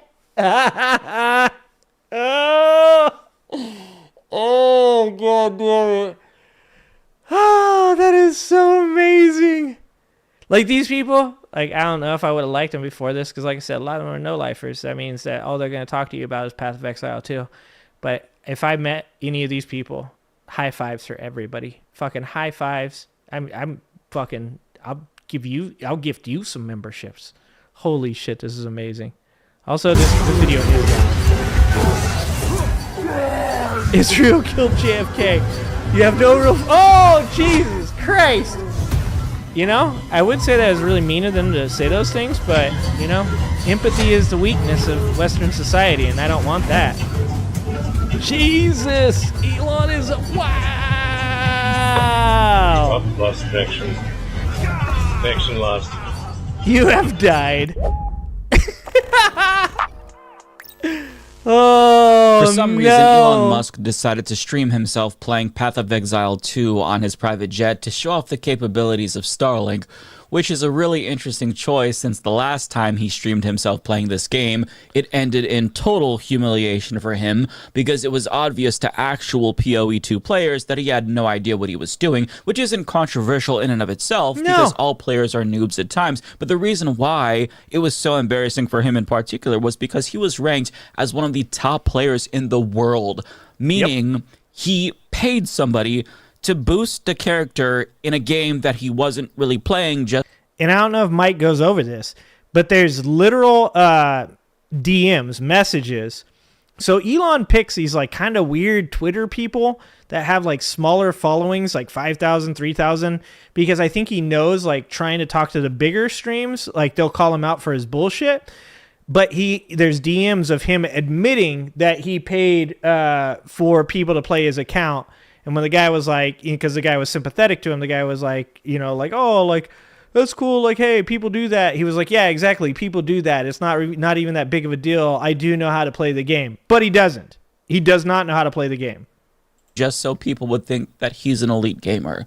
This is loser shit to the highest level.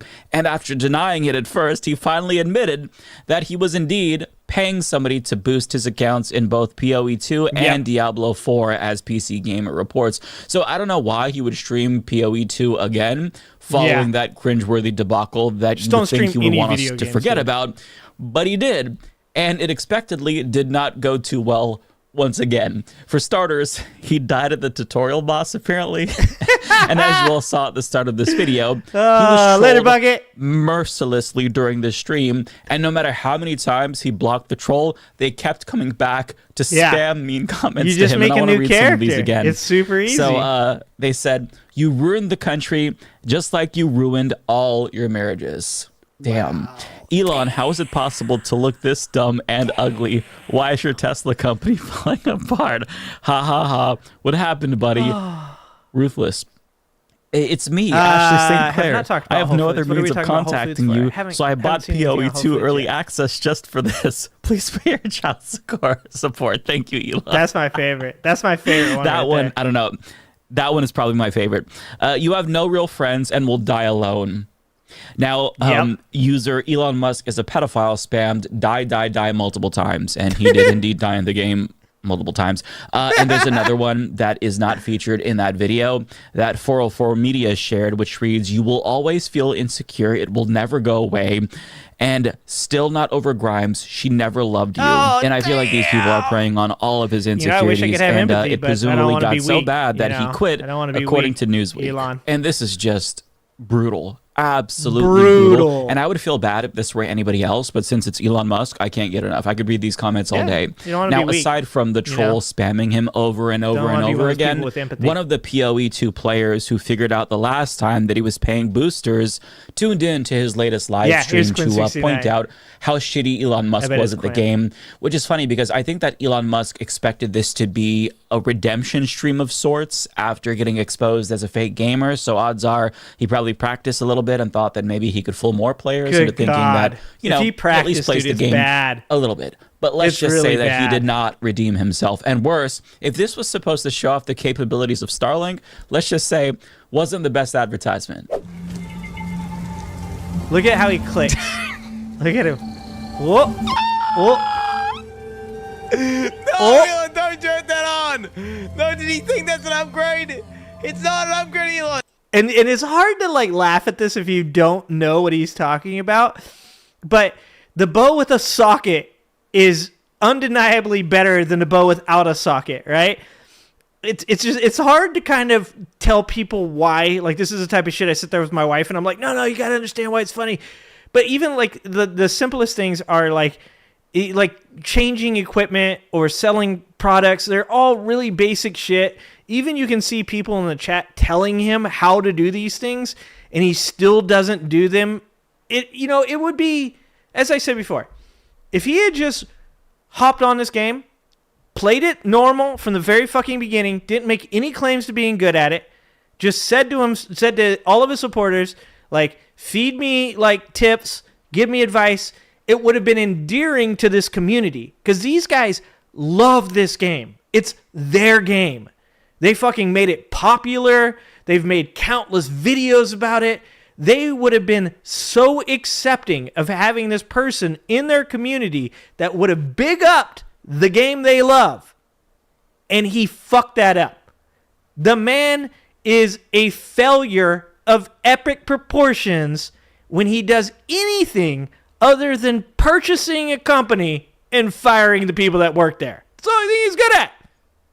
The one that your fucking boost to set you up with was way better.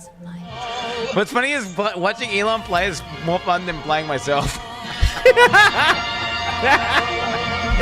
It was fucking amusing. Dude. This was the video I was watching, but I guess I turned it off too soon. Elon stream was a jet plane on Starlink at 240p with like fucking music playing out his goddamn boombox. Oh, he's lagging. Whenever someone says you've ruined the USA or you ruined America, he always smiles. That's what I'm noticing. He looks down at his chat and he instantly smiles every time. What is it? Why is he smiling at that? Is he smiling because he thinks, no, I fixed it? Or is he smiling because he's like, yeah, you goddamn right I did? What is he smiling about? I don't understand why he's smiling about. Look how he's picking his fucking abilities. He said there's a lot of retards in chat. I am ingenuous. Have you guys seen what he's been calling Peter Navarro? Like, oh my God, he calls him Peter Retardo. Oh my God, we're fucking being ran by 12-year-olds, guys. The government is currently being audited by a guy who gives nicknames like Peter Retardo to Peter Navarro. God damn it, dude. God damn it. It's so bad. It's so bad right now. That guy can't do one pull-up? I doubt he could. I I doubt there's even one pull-up there. The commenter looks like he has scurvy. Quinn might have scurvy. Somebody should go spam that in Quinn's chat. I think you have scurvy. Oh, fan, thank you for the $5. Why even play a game like Path of Exiles? It's a hardcore Souls-like game. He could be a boss in WoW for the money he paid to be a loser in PoE too. And that's what he did. I mean, that's what he was, right? Was Diablo. But that's what I'm saying is, so like the community surrounding Diablo, Warcraft is, you know, obviously years ago when I was like playing Warcraft, the community was huge, right? But it's definitely fallen off. It's not as popular. Diablo has always been just like a kind of a fun game to play, really interesting, really popular, fun game. I played all the Diablos. But Path of Exile, the reason I think it appeals to somebody like Elon Musk is because there is hype around it. It's like, I don't know if you guys have heard him say before, also he told Joe Rogan that he was one of the best Quake players in the world. And that, like, going back to that time, like, that meant something. Like, being that good at Quake was like, you're one of the like few people that have a fucking gaming PC, first of all, and also that you're playing this like hyper popular in like the tech world, in the nerd world, you're playing this game that everybody fucking loves, right? So I think the reason he chose to go this route with Path of Exile was because it's clout farming. It's like saying, not only am I build electric vehicles, I send rockets into space, I am the richest man in the world. That's not enough. I'm also the best at this incredibly hard video game. And Path of Exile is, when you put it on par with like Diablo or any of these other ARPGs, it's a very hard game. It is a game that is very grindy. It's a game that you can die to very little. And, you know, when you're playing hardcore, which is when your character dies, it's done. Being one of the top 10 players in the world has some kind of meaning to it. I mean, it doesn't mean that you're going to get chicks. It doesn't mean that you're going to have family. It doesn't mean that you're going to... I mean, maybe you can buy a house because, you know, you stream enough, you might make enough money. But in the end, somebody like Elon Musk feels like he can't let anybody have the number one at anything. He has to be it. It's the reason why you don't hear about the engineers at Tesla. It's why you don't hear about the engineers at SpaceX. It's Elon made a rocket that can be caught by arms, and Elon created a reusable rocket, the fuselage. Elon has a car that has self-driving in it. But he didn't do any of those things. And if he was like an actual like good person, like for me, when I talk about my business, right? When I talk about it, I talk about the people that work there. I'm like, my produce manager has done X to make the place better. My refrigerator manager has done X to make the business better. Why? Because that makes me feel good that they are happy, that they get big upped, that they feel appreciated, that like it's a we, not me kind of mentality. And I have no real care for being the main character. To be honest with you, I'd rather be a fucking NPC fucking quest giver off on the side. Like, I don't even like being talked to. So, like, that's why I think he did it. I think he did it because he wants to be the best at everything. You don't need to be the best at everything. I fucking suck on a supplement aisle, okay? I can't tell people shit about makeup. It's okay. I fucking hire other people that are really good at it. They do that shit. It's much better that way. Genuinely entertained. It's funny because it's like the guy was claiming to be like the top gamer, but then to watch how heinous he is in the game is funny. Just seeing how slowly he does everything is insane. Amazing. Yeah, now, you should watch clear, the I don't think that real anybody would care like about how good he is or isn't at video games if he didn't hype himself up as one of the top players in the world. That is what makes this so pathetic. And just listen to the way that he bragged about his gaming bona fides on a recent episode of Joe Rogan. I think this was from November of last year. And he talked about how playing games on the highest difficulty actually calms him down because he's just that good. And he said a bunch of other shit that makes you think that, you know, people who are good at gaming like him are super duper smart. Just watch this. This is so cringeworthy now, knowing what we know. That's a solid point by Mike right there. So that's actually a good, better answer probably to your question, Fantradeath, is that like he he equates being good, especially at a game like Path of Exile, that you could use like this crazy map to figure out crazy builds that could be really good. He equates that with intelligence. So he wants people to think he's good at it because he wants people to think he's smart. That's fucking... It's like being a manager. You shouldn't have to tell people you're in charge. They should just know. Same thing goes for intelligence. If you have to tell people you're smart, then you're not fucking smart. Are you in the top 20 in the world or top 20? Wow, in Diablo. Yeah. If I play a video game on extreme difficulty, then I have to concentrate fully on the game, and it has I bet a you calming do. effect. Yeah, it sort of chills down. Anything that forces you to concentrate fully actually has a calming effect. I find it just... Motherfucker, how about concentrating fully on your fucking kids, dude? How about we fucking start there? I got 2 kids and it's hard to fucking play a video game. Imagine if I have 14. Is he at 15 now? Is he up to 15 yet? He might be up to 15. Fucking, why, what is the society that we live in? Why do we live in a society where you can have 14, 15 fucking kids? You're currently fucking wrecking the government, taking Social Security away from old people, firing veterans, just destroying the fucking society that we live in. All of those things, and this dipshit can go on Joe Rogan and a bunch of dudes will jerk off to him talking about how good he is at video games. That's what's fucking wrong with our society.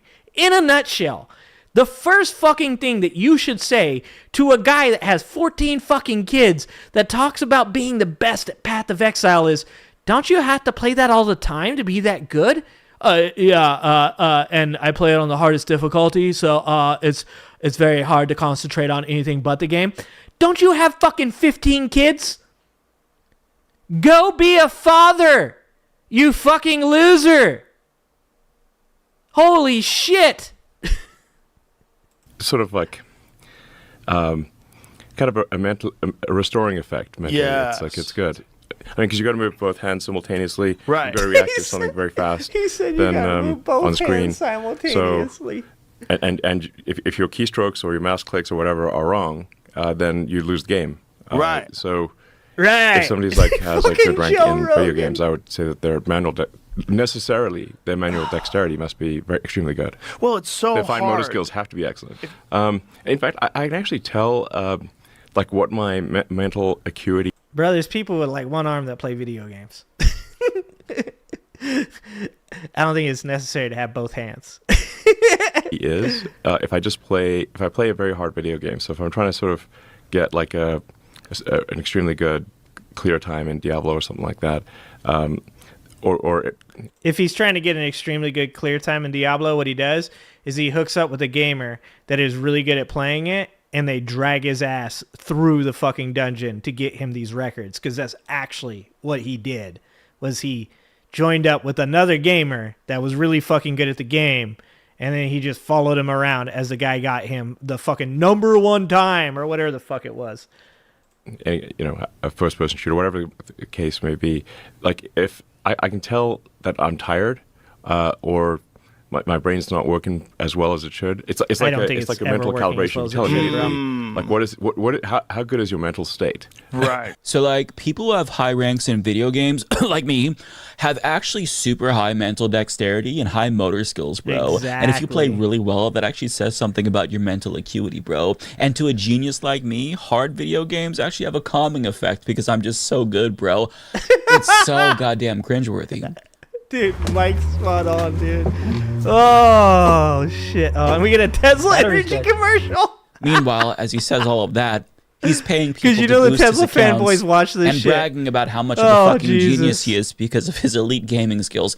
It is so fucking cringeworthy. If this were me, if I were caught lying about something like this Dude, dumb, which I never would, it's but swallow a if that bottle were of me, pills, I would guys. never show That's my what I'd face do. in public Yep. again.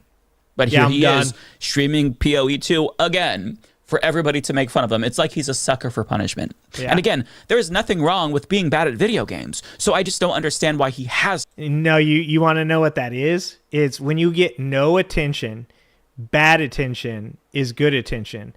And to be a little bit more on the serious side here, Errol Musk was a shitty human being. Elon Musk, is a shitty human being. Elon Musk's father, from everything that Elon says, was highly abusive and a dickhead, right? Like an asshole. He's like the biggest asshole. What did Elon say? He said something like, if there's something evil he could do, he would do it. Like there was no doubt, right? So you can imagine that somebody like Elon Musk is probably used to that idea that most abuse victims are used to, and that is a lot of, because I come from an abused background, you act out to get any attention because even bad attention still equals attention, right? So I bet you the reason that you see this with Elon is because he has no social skills. He has no ability to find good, positive energy, and he probably ruins it when he does because he comes from such a shitty fucking childhood with a shitty fucking apartheid fucking emerald fucking mine-owning father who had a child with his own stepdaughter, or two children with his own stepdaughter, who he raised since she was 3, is fucking Elon's sister. I'm sure Elon Musk is the type of person that bad attention is still attention. To lie about it. You can enjoy games and be bad at them, but it's the unnecessary lying that just doesn't make any sense. It really makes him look that much more pathetic. And what's funny is that his daughter Vivian recently exposed just how bad he is on a recent Hassan stream. Oh, nice. I can't expose something that I think is really fucking funny, which is the fact that I suspect when I was like 12, he was bronze in Overwatch, and me and my twin weren't. And he would try to constantly get us to play ranked with him. And I'm like 90% sure it was just because we could carry him. Dude, 100%. That's why I get my kids to play Fortnite with me. Are you fucking kidding me? 100%. Like, dude, I'm like, I'll play Fortnite. And I'm like, I'm doing pretty good, but I can't win, right? Like, I win every once in a while, but I'm like, I don't win enough. Like, my kids win all the goddamn time. Like, these kids are good. Okay? Like, I fucking go get one of my kids. I'm like, hey, you want to play some Fortnite? You want a new skin? you want some V-Bucks, bro? How you feeling? You want to play on this shit? And then they carry my ass to victory, okay? That's why I fucking had these children, all right? So that way, like, I can fucking get some fucking, what are the winner chicken dinner? They weren't around during PUBG. If only my children were old enough during PUBG, okay? Instead, I had to play with a bunch of fucking stoners, and we just get in a car and drive off into the ocean, okay? That's what used to happen. Now I've moved up into the big leagues, okay? I am not too embarrassed to tell everyone that my children carry me in Fortnite. Have no fucking problem with it. Win's a win, brother, okay? And I was like a 12-year-old Hanzo main who was like barely in silver. He was a bronze Torbjorn main. Oh, he was fucking dog shit. He was awful, Torbjorn? like, god awful. So no, I don't believe the fucking... Like, I played Overwatch too. Like, I am a pro Path of Exile, whatever the fuck. Like, no, the fuck you are not. This is so cringe. So he's bad, wow. But he feels the need to lie about it, which is weird, to put it mildly. It's very weird. Imagine being so insecure that you can't even accept that you're bad at video games or just not good at every single video game ever. That's just so bizarre to me. As somebody who plays games, I don't care if people think that I'm good or bad. I'm okay. Right? I'm more of a fan of Soulsborne games, and I feel like I hold my own. I'd probably get my cheeks clapped like that in a PvP situation, but I take the time to learn the mechanics, and I get pretty good. In a game like Call of Duty, I would die immediately. Not good at that. It just depends on what you want to take the time to learn. If you enjoy video games, why does it matter if people think you're good at them? Like, to me, the joy that I get from video games is accomplishing things, making my character stronger. Fun. To him, the joy that he gets from video games is getting other people to think that he's good at video games, which is just That's sad. Such loser shit. I can't even fucking put it into words. It's almost unbelievable. I mean, the fact that he feels inclined to boast about being one of the top players in the world when he very clearly doesn't even play the fucking games he's talking about is so embarrassing. It's weird. After he attacked Hassan for playing a woke video game, Assassin's Creed Shadows, Hassan offered to challenge him in Elden Ring. so he can put his elite gaming skills to the test. And that's another game that Elon Musk plays. And he never took Hassan up on that offer because, again, it might destroy the illusion that he's this master gamer, which is what he all wants us to believe, even though we now know the truth. It's going to make my head explode. It's so fucking weird. Now, what's funny is that I actually do play Elden Ring, and I know firsthand how bad Elon Musk is because he shared this tweet of his character build and the gear that he was using, saying equipped load will be lower if fast roll is needed. Now, as somebody who's probably put almost 200 hours into this particular game myself, I can tell you, he does not know what the fuck he is doing. And I can spend an entire podcast episode critiquing that build, but let me just go over some basics so that way the non-gamers can understand how stupid this man is. First of all, he has too much gear equipped, and if you're too heavy, you're going to be slower. Literally 1.6 and if you're going to be slower, then when you dodge roll to get out of the way of enemies that want to kill you, it's going to make playing the game more difficult. And basically anybody who plays the game will tell you that you have to be able to dodge roll fast. Otherwise, you're going to get killed. So the fact that he's going with this and is fine with it is stupid. Moreover, he has 2 shields equipped, and you don't have to be a gamer to know that you don't need 2 shields. But also, he's trying to play as a magic build, and so he arguably doesn't even need 1 shield, let alone 2. I was going to say. And you can also summon characters in this game to help you with the game. He has 3 different summons equipped when you can only use one. Anyone playing the game for more than a couple of hours is going to know that. Also, he has a bow. Now, if you have a bow, of course, you're going to need arrows to shoot with, right? He has no arrows. He has the bow equipped, but he doesn't have any arrows, making the bow that he has equipped useless. But it gets worse than that because he's playing as a magic build, supposedly. So he has a magic staff that he can... Silent. It's the only build you have 2 shields on is a literal 2 shield build, right? Like, it's like a fucking tank build. Like I said, of course there's all kinds of, like, alternative builds and shit like that. But it's like he took, like, 5 alternative builds and mixed them together. The fucking bow is probably the best. I mean, you could say maybe he ran out of arrows or something like that, I guess. But, like, having the bow equipped with no arrows is literally just more weight on AK. Like, it's like he doesn't know that you can put it in your bag. And it doesn't count towards weight. You can use in lieu of a bow for ranged attacks. So if you can already pew somebody from a distance, there's no new Titus. With your magic, why would you also carry a bow? Podcast, it makes no sense whatsoever. I saw a podcast. I didn't see any new Titus. Why?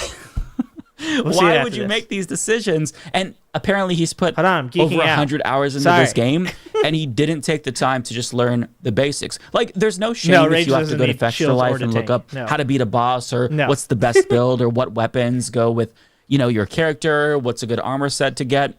But he wants to think, I'm a River Blood he wants everybody to think that he's an expert, when he very clearly doesn't know what the fuck he's talking about. And there's kind of a trend here, right? He says the same thing about government, speaks with confidence about how Doge found out that there are people on Social Security who are 200 years old. Come to find out, he's just misunderstanding the way that they're coded in the system. He's an idiot. And this whole debacle with video games, it just goes to show you that this is a trend for Elon Musk, where he wants people to think that he's smart and he's an expert on everything, when in actuality, he's the biggest fucking dumbass in the country. But I mean, I guess that with regard to this Path of Exile 2 stream, he thought that he would be able to redeem himself. But as you all saw, it didn't quite work out that way. And it turned out to be the cherry on top of a shit Sunday of a week for him, because he also poured $20 million into a Wisconsin race and lost. Tesla continues to hemorrhage money, which is also affecting his personal net worth. And there are reports that Musk is going to be pushed out of the White House relatively soon because Republicans are sour. And that's why I think he's acting out right now. I think that Elon Musk, the reason that he's attacking Peter Navarro, I think the reason that that he's being so, like, kind of like bitchy right now, I don't think there's a better word for it. I think he's just really bitchy right now. I think the reason that is because Trump came out. He said, what is it? His 113 or 130 days that he had as a government employee. They have to re-up that. They have to put him through the process again, and he doesn't want to do that, right? So they asked him, they said, are you gonna let Elon go? And he's like, Elon, he's a great employee. He does really good. And if we could keep him, we would. But he's got a lot of things to do. He's got a lot on his plate. And it's probably best for Elon to go do something else right now. And it's like, that's the thanks, but no thanks, right? That's like somebody's like, they're a really good employee. They just really didn't fit in here. Well, our group's a real tight-knit group, and Elon just didn't fit in, but hey, he's a great employee. He worked really hard. That's the kind of shit you say to somebody when you're letting them go and you don't want to hurt their feelings. I think that right now, the reason that he's responding to the tariffs and all this other shit the way he is because I think Elon's whole job was to get in and break shit and fuck shit up and cause problems and distract people. And he did all that. And he paid a lot of money to get to do that. And then Donald Trump said, but I really like Howard Lutnick. And I like Peter Navarro. They like Scott Bessent. I like these people because they have a lot of money. And they come and they talk to me and tell me I'm awesome. And they don't like you. They don't like you at all. And I think that Elon knows that. And I think Elon sees himself getting kicked out of yet another social circle. I think the only person that has ever fully embraced Elon Musk is Joe Rogan, because Joe can get high as shit, drink a bunch of fucking whiskey, and then just listen to Elon Musk talk about how intelligent he is. And Joe Rogan is like, wow, right, that's cool, wow. And I think right now the reason that you're seeing Elon act the way he is because Donald Trump has asked him to leave. And I think that it's going to get worse, to be honest with you. I think that Elon Musk is going to completely fucking blow up. And I think it's going to be something to see. Souring on him. And as the CNN business headline put it, everything is blowing up in Elon Musk's face. And yeah, that's happening. And you kind of love to see it. But it's just interesting to me that he thought that he would be able to get back in the good graces of gamers after pissing everyone else off. Like, Republicans don't really like me anymore. Democrats certainly don't like me. Liberals don't like me who buy my electric vehicles. He tried to play like this game in with the gamers who I just lied to about being an expert gamer. They're all shit and I'm the best. But maybe they're going to accept me back even though I just showed them that I'm the biggest fucking loser. He fucked with the wrong gamers, dude. I was saying this about Trump with rappers, right? Trump, because he's a billionaire or supposed alleged billionaire, feels like athletes should love him. He feels like hip-hop artists should love him. And he believes that like the African-American culture in general should love him, right? And so that's why you saw all this shit where Trump supporters were like, Trump's going to take a historic amount of black voters. And he didn't. He took like a couple percent more against Kamala than he did against Biden. And that's still in the high 90s or mid 90s I think Kamala actually took 92 and I think Biden took 95% total, right? And Trump, that pisses Trump off because Trump thinks people like LeBron James should worship him. I'm everything you love. I have money. I get all the ladies. I never stay. I cheat on them. Just like you say in the hip hop songs. Just like you guys say. You've got the bling bling and I have the baby mamas. Okay? So he thinks that like that culture should embrace him, and it pisses him the fuck off that people like LeBron James come out and talk shit about him. That's why he has such a fucking hard on for talking shit about LeBron James, is because he's like, he should love me. He doesn't know he plays the basketball. I could own the whole team. I could buy the team and I could kick him off of it if I wanted to. And the same thing goes for Elon. So like, I love all the hip hop artists that have fucking stayed true. And when they talk about Trump, they're like, fuck Trump. Eminem getting the whole fucking crowd to chant, fuck Donald Trump, because Eminem's a fucking real one, right? Like, that whole culture standing up against Trump, the very idea of how hip hop was created was to stand against people like Donald Trump. So to see Elon try to do the same thing with a gaming culture, a gaming community, and to see the same reaction where gamers, where it's like, you're supposed to love me. I have everything you want. I'm rich. I have many children with many women. Like, I'm the coolest person in the world, and I'm just like you. And they were like, fuck off. And I was like, yes. Yes. That's what I'm talking about. I think it's fucking amazing. Loser on the planet.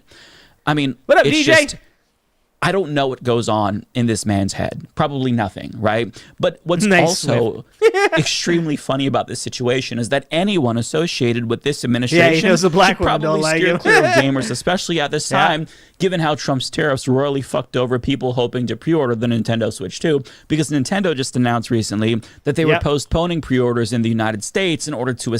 And it's not... So it's so funny, dude. Like, all these young dudes that love playing video games, that fucking, like I said, me and Fan have talked about this. We got to do something. We got to help these young dudes out, man.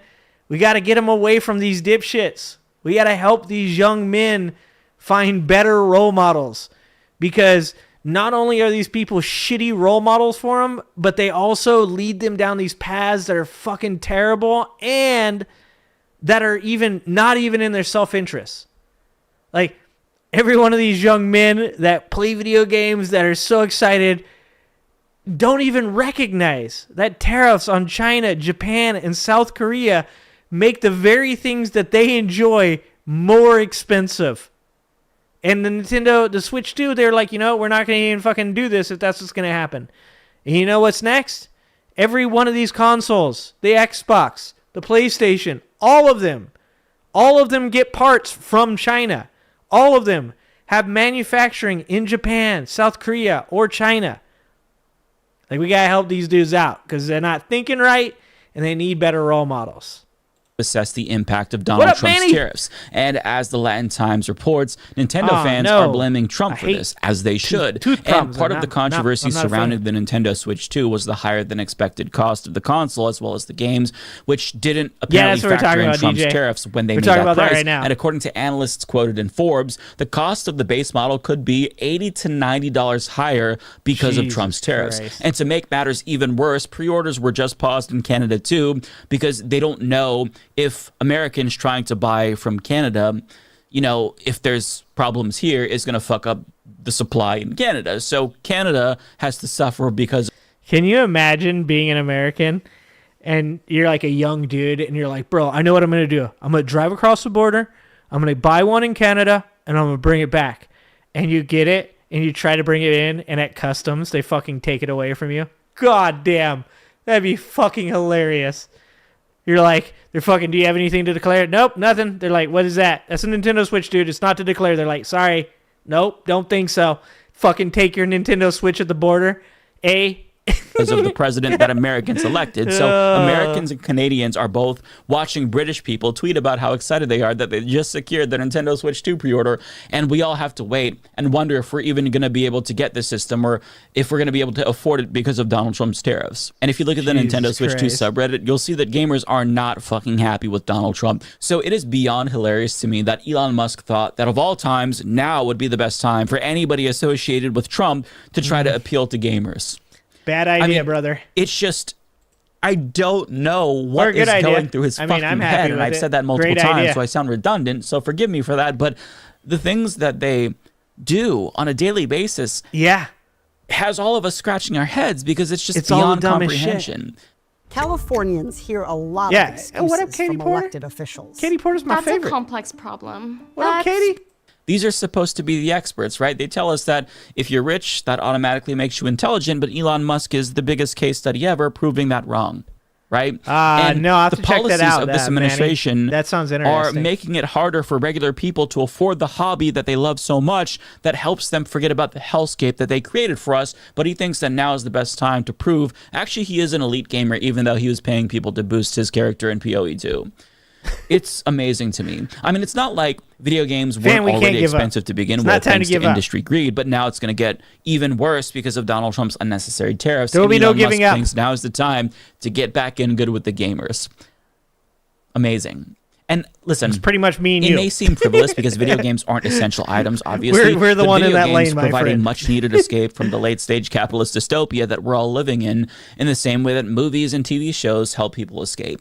And what politicians and oligarchs don't realize is that if you take away the distractions that keep the peasants in line, you're making it that much more likely that the peasants will pick up pitchforks and want to revolt. There's a reason why bread and circus was essential to Rome in its dying days, because if the peasants were fed and entertained, point, they didn't dwell too much about the exploitative working conditions that they experienced, or the lack of economic opportunity, or the fact that the rich kept getting richer while things were getting worse for everybody else. Yep. So, I mean, without trivial distractions like video games, things will only continue to get worse for everyone, peasants and oligarchs and politicians alike. So, you know, make of that what you will. But overall, this story was incredibly hilarious to me, and forgive me for my petty responses sometimes. I think it feels good to just be petty, especially when we're talking about shitty people who are hurting other people. The fact that Elon Musk is so worried about the way that people perceive him, and the fact that everybody views him as the loser that he rightfully should be viewed as is great. So listen, Elon Musk, do some more Path of Exile 2 streams. Yeah, I'd love to watch another stream, brother. Some more games, because I definitely feel like it's going to get better if you do them more often. You know, it's not going to humiliate you. Definitely do it more. Eventually, you'll get better. Just keep at it, and keep at it, brother. Stream and have the comments turned on, so keep those comments on. Oh God. You know, one of the things that I think that he doesn't really hit on there, I mean, he's talking about a little bit, but so Donald Trump, I talked about this in my Ronald Gruner interview. Donald Trump brought people into politics that legit probably should have never been involved, right? He made it very WWE, very Jerry Springer. He made it an everyman thing. Like, anybody can have an opinion on these things. Come on in. All you have to do is be loud enough. If you've got, you know, you're able to insult people, or just, you know, you've got some kind of shtick, whatever it is. And I think what that did, unfortunately, it has saturated all these other lanes that used to not have any political content in them, right?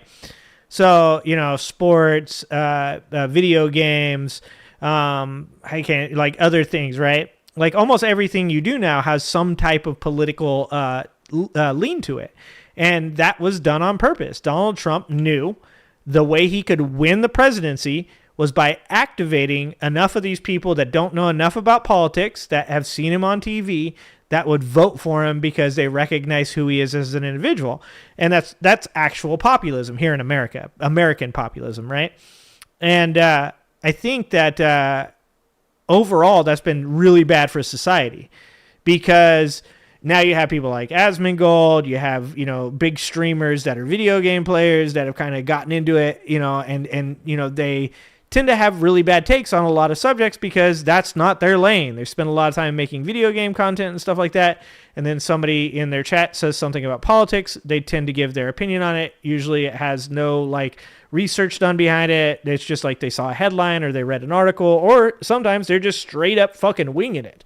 So I think that when we talk about where Elon is and who he is, and this current situation that we're in with so many people being politically illiterate, it can all be traced back to Donald Trump's ascension to being a politician, and how he figured that most people wouldn't know shit about politics, wouldn't know enough about him, and if he just got them involved by being entertaining, they would vote for him.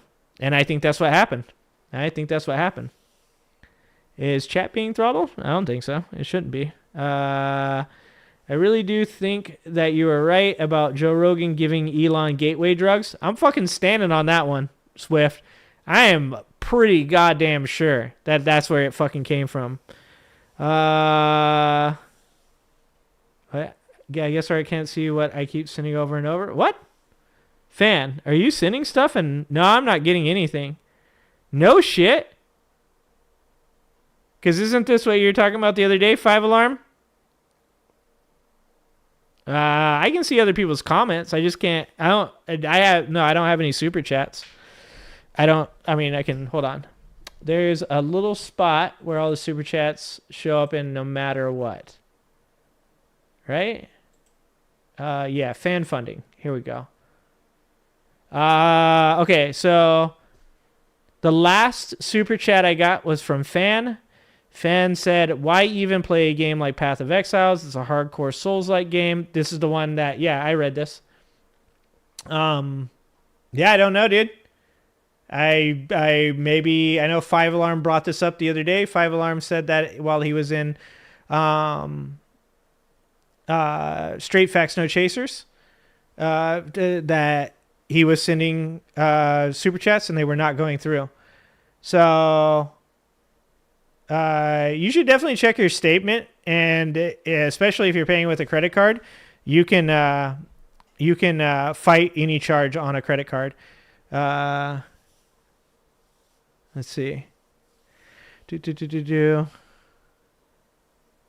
Yeah, Trump did campaign as an underdog the first time he did. Yeah. I mean, he does even this time, to be honest with you. Actually, I agree with Scott on that, because Trump is not an underdog, but he can campaign as an underdog because people are easy to manipulate, right? Like, so one of the first times that Trump decided to run, he ran because Obama said he couldn't do it, right? Obama made that joke at the what is it, the dinner? What's the dinner? God damn it, I can't think of it right now. Whatever the dinner is that they have, he said to Trump, he said, one thing that I got that you'll never get is I was the president of the United States of America. And that pretty much made him an underdog. It made it seem as though here's this person that everybody thought he couldn't possibly win. He was running against Hillary. Hillary was, that famous poll was like, Hillary's 97% likely to win. Yeah, I would agree with Scott that he runs as an underdog, and that's why people say he's like them, right? They think he's like them. Hold on. Oh, there's one. So 5 Alarm, I got yours. $10. Do not try to repost multiple times. Fantra Death. Do not try to repost multiple times. I just had that happen to me on Straight Facts, and one $10 donation cost $80. Yeah, please don't. If it doesn't go through, guys, like, I fucking love you guys, and I appreciate you guys for tossing me stripper dollars. Fucking not taking my shirt off. I appreciate you guys for doing that, but, like, for sure. So here, I don't have it right now. If you guys go to progressivematters.com, if you guys go to this website, I know it doesn't super chat.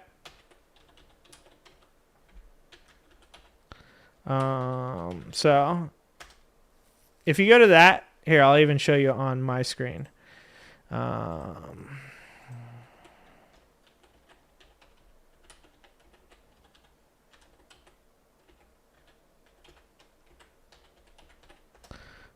if you go to this is my website I built a long time ago, right? And you can actually, don't worry about my talking ass face, my little ass beard. You can go to, it's got the links to my audio only podcasts. It's also got a link to my YouTube. But if you go down here, if you guys really want to support, you can go to the PayPal. The PayPal doesn't, they don't take any of the money. I think it's like 1% or something like that. They don't take. YouTube takes 45% of every super chat, just so you guys know. The one thing about it is it doesn't have any interaction. But if you at me when you donate, I'm going to read you guys' comment anyways. So I appreciate you guys doing it. Just don't fuck yourselves over by continually hitting the button. I don't want that to happen to you guys. So I appreciate you guys, but definitely if there's a problem, like, fucking fight that shit with your credit card. Like, go talk to your credit card, get on there, get online, whatever it is, say those are fraudulent charges. I don't give a shit even if the money had came over. Take that money back. I don't want you guys to get screwed over, okay? YouTube living for saying some simple statements about mental health. Oh.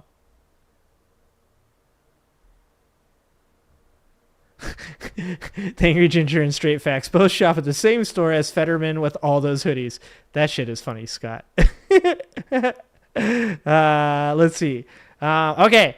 You DM'd me it? Okay, we're venturing into the danger zone again, fan. Here, I'll pull it up. Just let an old man push buttons. Yeah, I prefer that you guys gift memberships. They only take, I think, 30% of memberships. Plus, it gives people stuff. And like I said, you guys can get me to read anything, any comment that you guys want. Like, you guys don't need to donate to me to get me to read a comment. Why can't I? Oh, now, see, I pushed the button. There we go. Okay, hold on. Thank you for the 1 membership, Alice. Thank you. Thank you, Oz. I appreciate you. Let's see. Why isn't Discord came up? Oh, you're okay. I understand, fan. Thank you for the $2 for letting me know that. Hold on. Let me see here. Okay, you said, do you want me to read this? I have both ADHD and autism. I can tell that Elon has them as well. He has all the classical signs: social awkwardness, delusional thinking, limited attention span, and erratic behavior. Yeah, I agree. So, as I've told you before, fan, my son has Asperger's, was diagnosed with Asperger's, I guess is the correct way to say that, when he was like 3 to 5 years old. He was pretty young. And when people say that Elon isn't autistic, I actually disagree. So once again, like, people have to be careful about, like, taking a person that you dislike and then saying, you know, they don't have this or they don't have that, all because the people that you love, that you defend, are autistic or have ADHD. It doesn't do people any good. So what Fan is saying there is correct. Elon Musk most likely is autistic. He most likely is on the spectrum. He most likely does have ADHD. He seems to have all the indicators that I see in my son, as well as I see in, I've employed multiple autistic people. And, you know, like I said, it behooves us to still accept things, even when we don't like that then, you know, makes somebody what we would consider a protected group, right? At the end of the day, I've told you guys before, I'll call fucking Greg Abbott Governor Hot Wheels all fucking day. I don't have any problem with that, because I think it's more about understanding who a person is and where they put themselves. So I'll make fun of Elon, even though he's on the spectrum, when I generally wouldn't make fun of people that are on the spectrum, right? The reason I will make fun of Elon is because he puts himself in a place to be that person.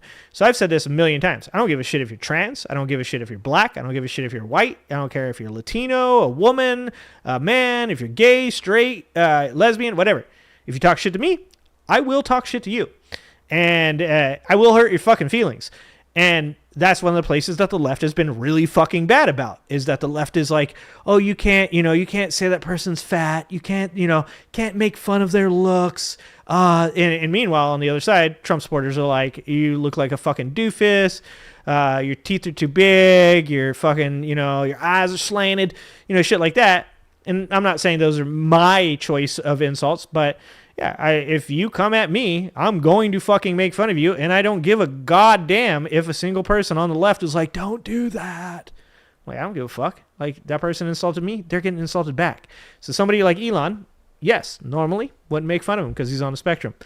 But he fucking fired a bunch of veterans. He cut old people's security, Social Security. He's burning down our government. I don't give a shit if he's trans, on the spectrum, a woman, fucking disabled, has one fucking arm. I don't give a shit. I am going to make so much fun of that motherfucker. You know what I'm saying? Like, that's like where we got to get. Oh, I saw people. Sorry, I saw your guys' stuff come through. Silent Siren, thank you for your 5 memberships. Thank you so much, Silent. Yeah, and what you said is spot on. Like, we also shouldn't say that something isn't true. I said this about Biden when Biden was running for election, and people would come in and they're like, he's not that old. And I'm like, stop, fucking stop. I'm like, that's like when you say that Biden isn't old, you diminish every good argument that you make after that. So when somebody would come in and go, yeah, well, Biden's fucking old, I go, yeah, he's old, and he's also much more effective than any fucking person that you could put forward. Like, show me something about what he's doing that he's doing badly. And I even had this argument with people on the left, right, that are my friends, that would come in and say, Biden shouldn't get any credit for the stuff his administration does. And I was like, as a manager, I think that's bullshit, because I deserve credit for some of the things that happen within my store, even if people do them, because as a leader, I hired them, I trained them, I make sure that they're well taken care of and that they get raises on time. I show appreciation to them. I encourage them. So I may not deserve the lion's share of that credit, but I'm part of that team. So in that same case, Joe Biden deserves the credit, old as fuck as he is, okay? And he's old as fuck. Doesn't matter how old as fuck he is, he deserves credit for what his administration did. So instead of denying that Biden is old, which just makes you look dumb because he's fucking old, you can see him, he's old. You shouldn't deny that. You should say, yes, he is old, but he's better than anybody that you guys have ever had as the president of the United States of America from your fucking side of the aisle. That's what we got to do. No, I know you're not making fun of him, fan. Yeah, I know you're not making fun of him. I was making a completely side point there, buddy. I fucking went off on a tangent what you were talking about. Nobody allows films when people are malicious. They say there's no rules when it comes to reading a bitch down. Exactly. Hey, look, I didn't write the book. I just read it. Okay? Yeah, the fucking Trump supporters, yeah, they weren't offended. That was all for show. Because what Scott just said is very important. So a lot of these people know that left-wing people are empathetic. So they know that by saying, wow, can you believe that Jasmine Crockett said that about Greg Abbott? Isn't that super ableist? I thought you guys were against that kind of stuff. They do that not because they give a fuck, because they know you'll eat your own. And so many people on the left fall for that shit.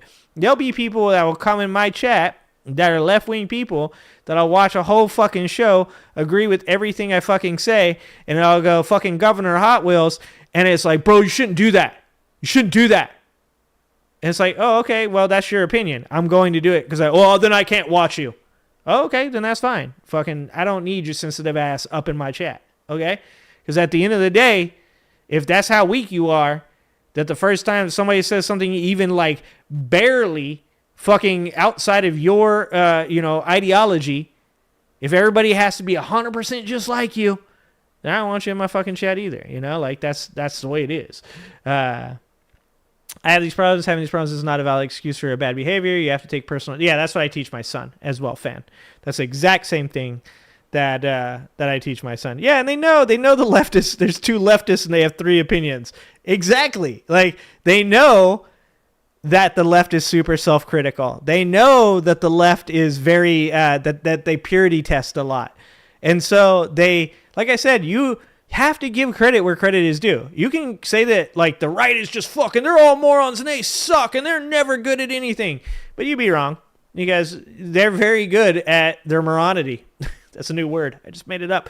They're very good at being trolls. They're very good at entering into left-wing circles, talking shit, and getting left-wing people worked up, not against them, but against each other. It's fucking, that's the way it goes. You gotta fucking be aware of that, so that way you don't do that shit. That's so crazy, because didn't Elon basically give the game away on Rogan? He went on a ketamine-filled rant about empathy. Yeah, exactly. Well, that's what I mean. That's how bad the left can be sometimes, is that you can literally have Elon Musk go on Joe Rogan's show and talk about how like empathy is the weakness of Western civilizations, and then go on Fox News and say, yeah, it's fucked up that Walls said that about Tesla stock. How shitty of a person is he to be so happy about my company going into the hole? And once again, that's a trick used against the left, because they know, and I just fucking saw this actually just like today or yesterday, I saw a left-wing person say, I hope fucking Tesla stock goes in the fucking toilet, and immediately a left-wing person said, it's not the people that work for Tesla that you should be fighting against. And look, left-wing people, that's not a bad criticism. But it's also not a good idea to say to a person, I don't like the way you're going to fight against him. That person came back and replied and said, he's very much attached to Tesla stock. And if hurting Tesla hurts Elon Musk and that saves the fucking country, then I'm okay with that. And I was like, good job. That's exactly how you should reply to that. Because a lot of left-wing people buckle. They go, you're right. Oh, man, like, fucking, I don't know. I get so caught up in this shit. Like, fucking, I get mad too. And then they hate themselves. And they hate the people around them. And instead, you have to recognize there's always going to be people getting harmed in all of these things that you don't want to. Because why? Because Tesla's a huge fucking company. And there are people involved in Tesla that don't want to fucking, work for Elon Musk or vote for Donald Trump. But if saving the country, if it comes down to Tesla stock tanking and Elon Musk getting fucking thrust out of our government because he has to go back to deal with his company, that's what's got to happen. And these are the hard decisions that people have to make. You have to be able to keep the same ideology, but make hard fucking decisions. And that's why I read about military leaders, right? It's because military leaders, Napoleon, George Washington sucked as a general, but George Washington, Ulysses S. Grant is probably the perfect fucking example, actually. Let me use U.S. Grant. U.S. Grant was given a task to defeat the Confederate Army. Multiple people before Ulysses S. Grant were given that same task and failed at it. When Grant took the reins during the Civil War, he had a very limited amount of time because Americans, though they talk about how much they love war, as soon as they get into a war, want to get out of it because it's never fun, and especially a civil war. So during this time, U.S. Grant was fighting against Robert E. Lee. Robert E. Lee knew he could dig trenches. He could fight very defensive. He could either sit inside of cities and be sieged, or he could siege cities. Because the longer the war went on, the less Americans wanted to be in it. There were a lot of Americans, even in the North, even the Yankees, that were saying, at the end of the day, is it so bad that people own, human beings? I mean, my son died, my cousin died, my father died. How many more people in my family are going to die so these people can be free? Now, I might not agree with that, but this is what these people said, right? So Grant had a decision to make. He had the men to take out Lee. He had the men to win every one of these battles and free the slaves. Abraham Lincoln was going to be up for election for his second election, and he knew that the American people were going to be upset and that they potentially would not vote for him if he was going to continue the war. So Grant was up against Americans being tired of the war and Abraham Lincoln being up for re-election. And so he went on a full offensive in which he lost many, many lives. And for the last 50 years, he was derided as a butcherer. They said U.S. Grant was a horrible people. And by the way, this all comes from Southern scholars. They're called Dunning scholars. The Dunning scholars, which are people from the Confederate States that wrote poorly about Grant, made Grant out to be a butcher, a terrible strategist, a shitty human being, all that stuff. And in the end, guess what? Grant had to make a really fucking hard decision, and he had to lose the lives of some really fucking good people. But you know what? Black people ain't slaves right now. Well, they're not actual slaves right now. We've advanced. And that was all due to a person saying some good people are going to get hurt, but for the greater good, this is what we got to do. And that's why Grant was actually a fucking amazing military leader. I've got to fucking turn off Discord because this is what happens. It starts going off in my ear. The Teslers. Did you guys go to sleep while I was talking about Grant? I'm sorry. I thought about buying NVIDIA stock. I might buy NVIDIA stock. It's low enough. That is not financial advice. All right, let's watch a little bit of this and then I gotta call it a night. Let's watch a little bit of Walter. God, what were the other videos we had? Yeah, let's watch the Walter. Let's watch Walter. And let's watch a little bit of the video and then I'm going to call it a night. Probably not going to watch the whole thing.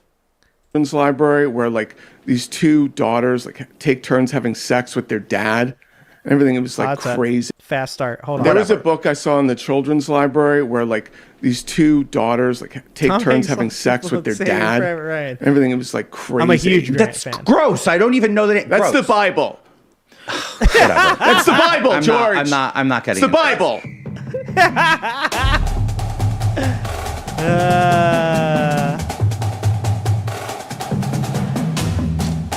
Jesus, we're gonna go see that's George crazy. Santos right now. The George Santos, king of the grift. Oh, that's like Budget Trump Destiny. is the king of the grift, but Santos. he's the prince. Is his friend He's the, Budget who's Timu the Destiny? guy that they have flouncing around in the back of a court jester? Yeah, he's the court jester of grift. The court jester. Troll.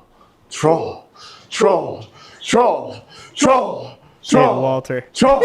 Troll. Troll. Troll. Jordan Peterson. Is Walter short? Peterson. Well, the smartest man alive there. Okay, you're gonna go out there. I'm gonna say some smart stuff about communism, okay? And you're gonna change minds. You're gonna change Okay, communism, right. We're communism. wait, hold on. Good or bad today? I mean, Venezuela. Fuck. Okay, damn it. Don't talk about Venezuela. You know how that. Don't talk about Venezuela. How are we doing? Really good. We're feeling good. Okay. Hello. How are you? Maximilian. How are you? How you doing? Yeah. Who's the girl? I'm here. This is. How are you? This is the man. Any adversities to pink? Because it's very pink. Oh my god. Yeah. Dude, what is up with George Santos? The Clash is gonna have to change. Yeah. Bro, this motherfucker said he was a Division I volleyball player. There you go. Remember, poor people bad. Did I poor see him people at the bad, poor people DNC? bad. I don't think I did. Like a skinny straw. I think I'm gonna Shaped like a burlap sack of stones and mud. Jordan Peterson. Jordan Peterson. Is this like him getting in his motor or something? Jordan Peterson. Jordan Peterson. Jordan Peterson. Jordan. That's what I'm saying, man. Why is she over there with fucking Jordan Peterson. Anthony DeValder? Okay. Right here. 2 doors right here. There's 2 of them back there, by the way. Okay, there's 2 gender neutral bathrooms in here. So last night he used him. Honestly, nothing better than when a guy breaks this out. I seriously can't stop thinking about him. Oh, okay.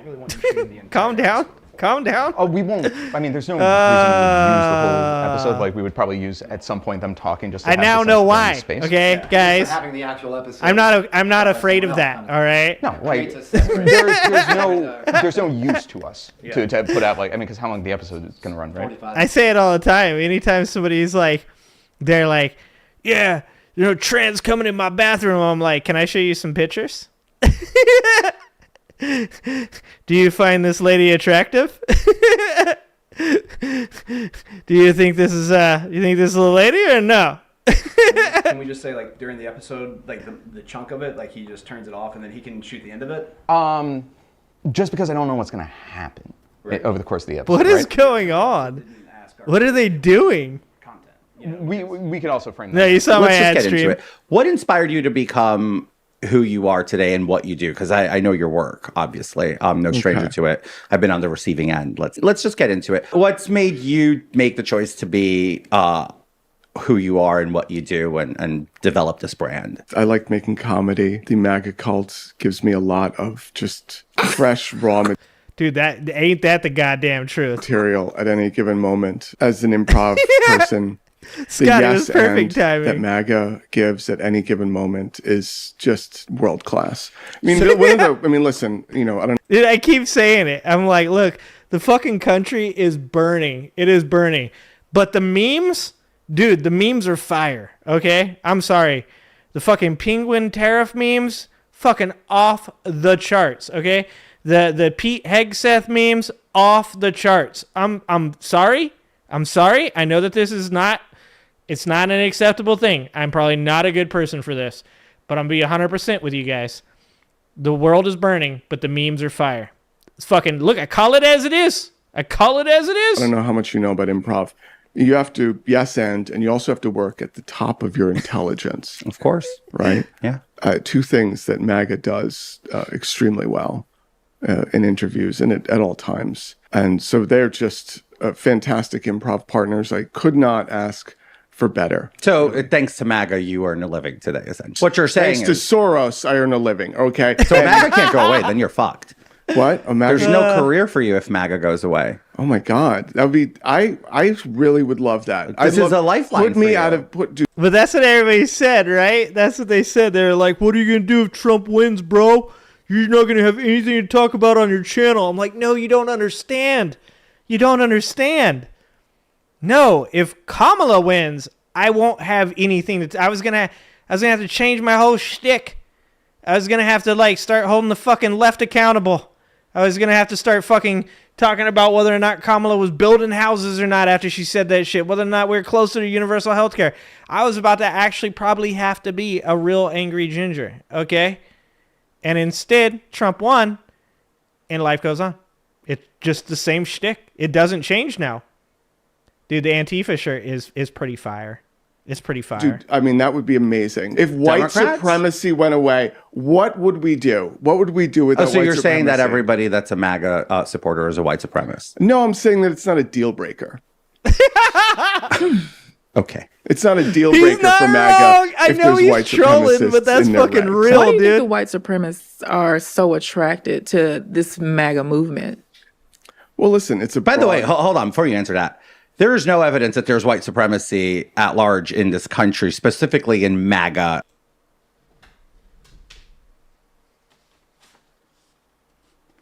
This man, right here. Okay. I know George Santos can't read because he's fucking MAGA.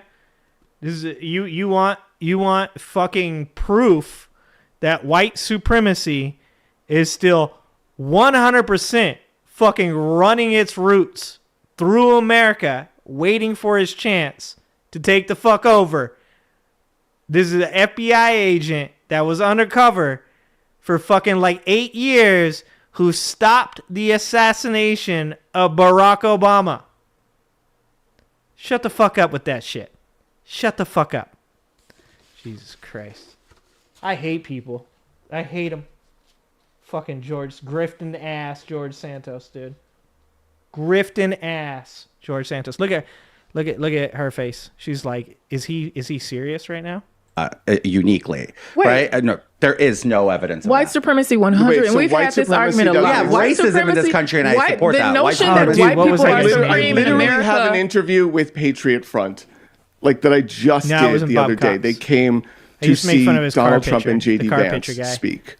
And they came and they were accepted by the people at the March for Life. Patriot Front's the guys in the khakis. Yeah. They're clowns. But they are... I disavow them, and I know many people who disavow them. Clowns. Okay, great. But they fully support I don't Trump. know a They're single person who anti-D. supports them, actually. What? I don't. I really don't. Okay, great. So next time they come to a rally that you're at...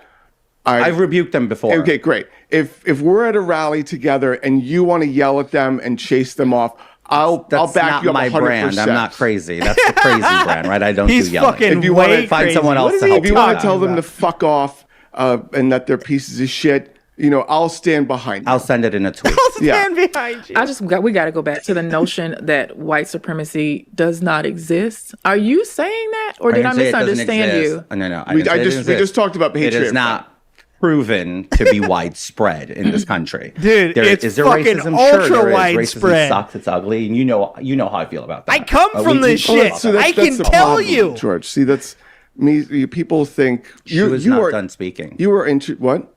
Well, she wasn't done speaking. But we're in a conservative podcast. We're it's talking not a over conservative women. podcast, actually. We're talking over women. It's an open, non-echo chamber environment. It's not a conservative podcast. Sorry, you can finish. Actually, you were making your point about how you were talking. I just said to you, like, I acknowledge racism exists, and I acknowledge that, and I think it's a bad thing. I just don't believe there's white supremacy at large, or white supremacy is the heart of MAGA. I think that's disingenuous, and that's a media spin. And by the way, it's the same media spin that led Democrats to lose the election. Hillary Clinton used to say that we should deport every single immigrant and that they're dangerous and violent, and this was in 2008. Hillary Clinton. Do you think we should deport every single immigrant, or are they all dangerous and violent? Do I look like a Hillary stan to you? Do you believe every immigrant is dangerous and violent? No. Hillary Clinton was a standing bearer of your party, of the Democrats. Hillary Clinton? For years, yes. Yes, she was. She was the face of your party. Hillary Clinton, Bill Clinton. I say Bill Clinton was the best Republican president this country ever had. Exactly. My line of work, if you snooze, you lose the out. fucking idea that like 1990s Democrats weren't constantly reaching across the aisle and appeasing the Republican Party is insane. And I'm not even saying that's a bad thing. During that time, obviously, to get anything done, there was a lot of bipartisan things going on. Now, mind you, I think that the majority of the time it was the left reaching over to the right, and that's what I think got us into this fucking mistake in the first place.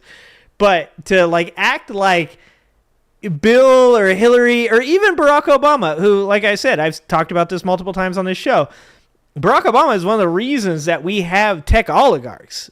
His open door policy to the tech bros during his administration, he ran on fucking, holding corporations culpable, and he ended up bailing out fucking banks and mortgage companies, and he sent his czar around to talk to farmers and small businesses, and when he came back, he was like, actually, we shouldn't be fucking with these corporations. Actually, it turns out we need them and their money. And Barack Obama capitulated.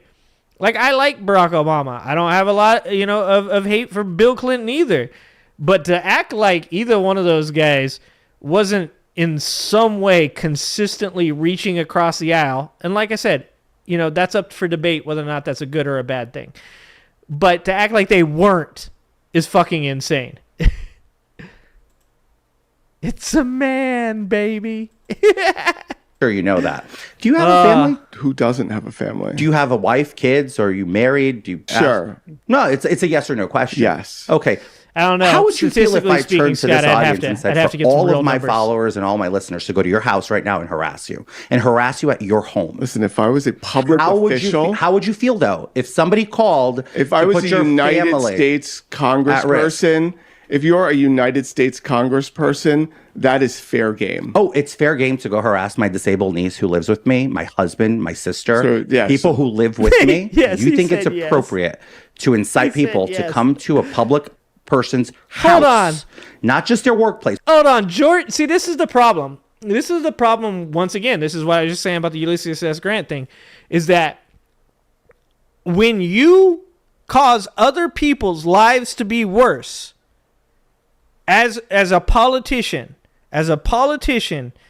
if you are creating an environment where people feel unsafe, you are creating legislation, you are using your own voice, your own actions to make other people's lives worse on purpose, and you're fucking, it's part of your shtick even, because I'm talking about George Santos by himself, right? It's part of who you are, your facade, your political characterization. You can't be mad when those same people come after you and yours, because you're not individually attacking anybody. You're attacking a whole group of people, specifically people that you're a part of their fucking group, which is even crazier. But the grift is so good on the right. I understand. It's really good. But isn't George Santos the person that fucking literally stole money from a fucking veteran whose dog needed a surgery? This man don't get to talk about. I'm not saying that anybody should be going and pestering or fucking with or attacking, assaulting anybody's family. Like, that's not my style. I'm never gonna do that. Like, that's not me, right? But to be like, oh my God, I can't believe this is happening, that's a whole nother fucking story. Like, if Elon Musk is out in public with his girlfriend or his mom or his dad or his brother, whoever the fuck, and people shit on him and his mom, Elon, like, that is well within the boundaries of what you can expect to happen. It doesn't matter whether or not it's right or not. You can expect that shit to happen. Because that man ruined people's lives. And the people that are around him are showing support to him. Like I said, it might not be something that I would do, but I definitely wouldn't be fucking surprised if I was Elon Musk and people took that shit out on the people around me. Let's just say that. That's crazy for him to be like that. Place, which is fair game, and I took it every single day. But to their house, what does my house have to do with me being elected to office? Did he send people to see? That's what I'm saying. That is dangerous.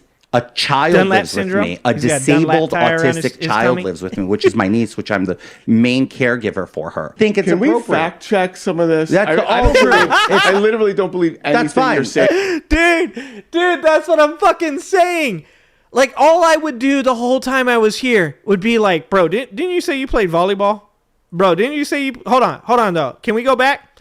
Didn't you say you played volleyball? Didn't you say you went to, like, a really fucking high up there fucking college? Didn't you say your mom died at 9/11? Didn't you fucking lie on your entire fucking resume to get elected? Did you get kicked out of Congress by Republicans who lie all the fucking time, but you lied too much for them? Didn't you lie that much? Like, that's all I would fucking say the whole time I was there. Holy shit. It's all true. Yeah, the Hillary Clinton thing you said earlier, that's false. She said that she felt strongly about the deportation of individuals with criminal convictions, but the vast majority of individuals are not criminals. So that's false. And can we fact check the niece thing? Yeah. I literally don't believe a word he said. That's fine. Amazing. You don't have to. I don't care if you do. So Walter, did you? So Walter, what did you say? Did I send people to your house? Did you not incite that? Did you not suggest that? Did I say let's go to his house? Let's let's show pull me it this. What did I say? Let's go to his house and harass his niece that Let's doesn't also live harass with him. Santos at his home and NY office. This is Okay, so hold on. Is he saying that Walter Masterson said this?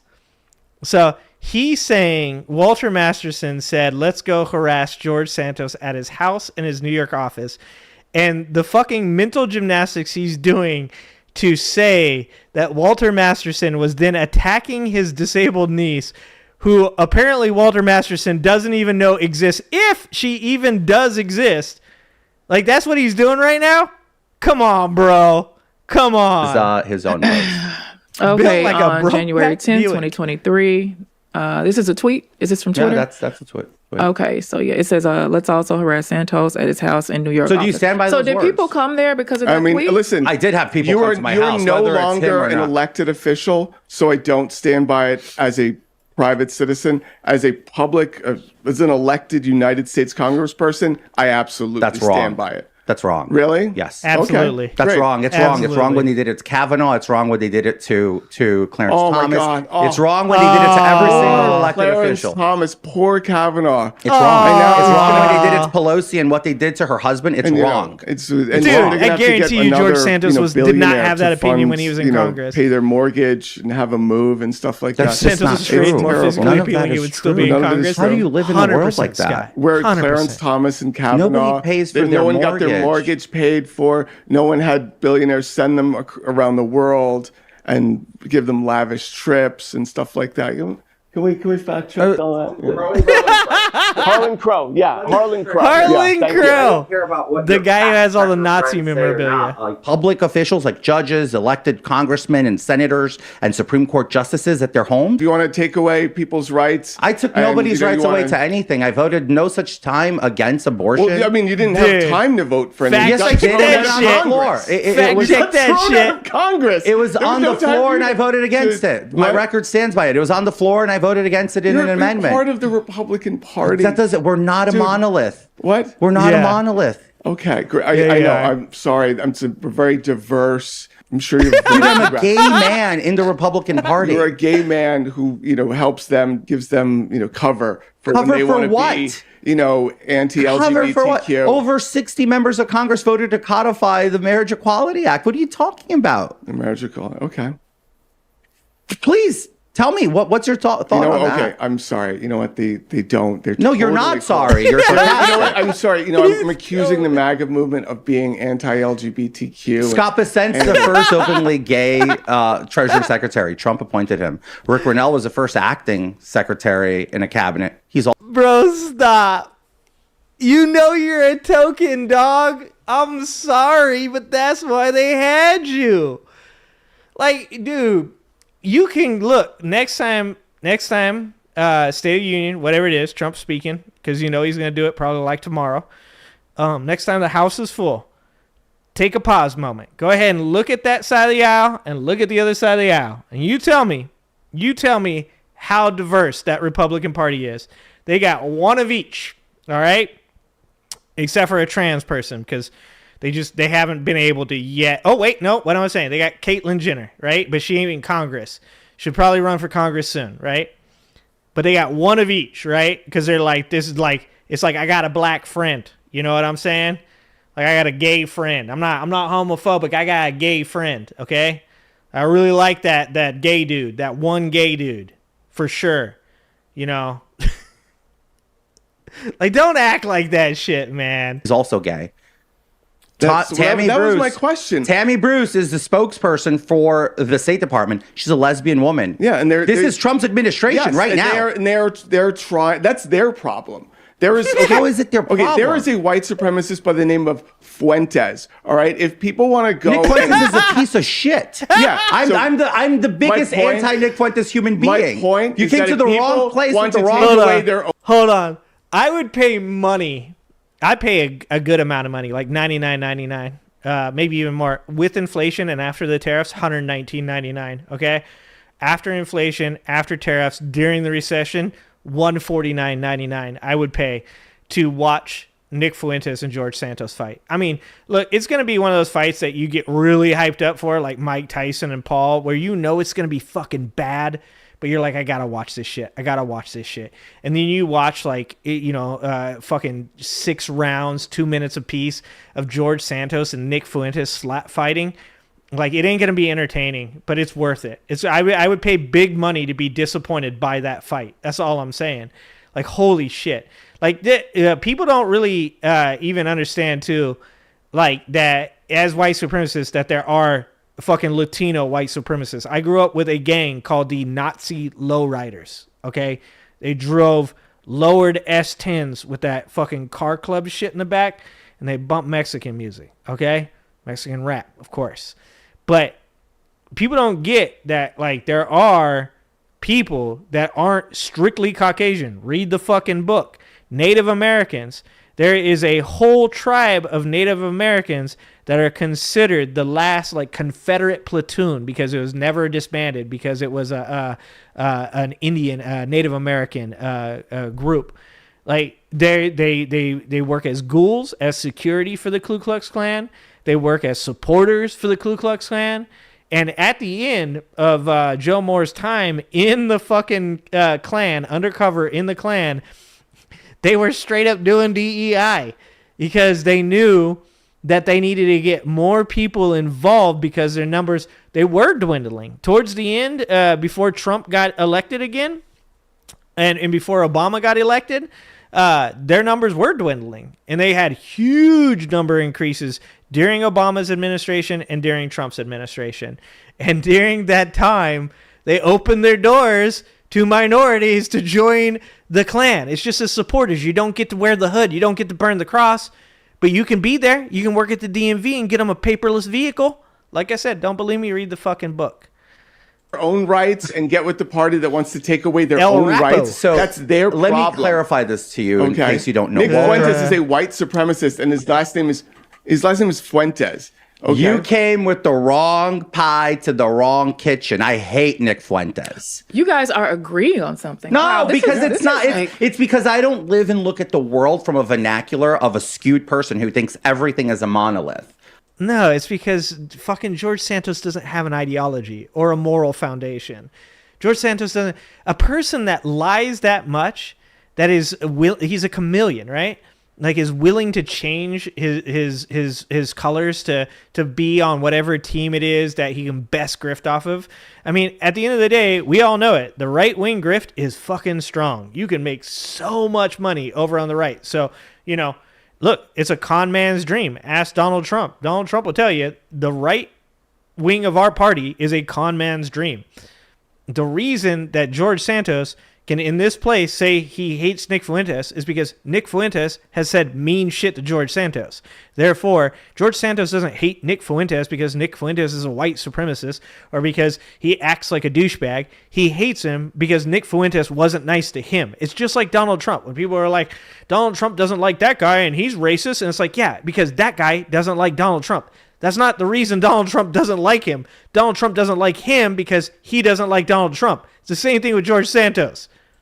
That's how he lives. I can't live like that. Well, he's chosen one particular group to focus on. And he thinks they live in unison and a monolith. Nobody's and a monolith, it's not a though. deal That's the breaker. thing. Right? I mean, listen, He there's the says that saying they're goes. okay with racism. Kind of That's not okay true. with I'm not okay racism. with racism. You kind of are. Steak. I'm not. Yeah. I'm the Steak, first one. Manny. I'm not a racist person. Listen, MAGA has no enemies to the right.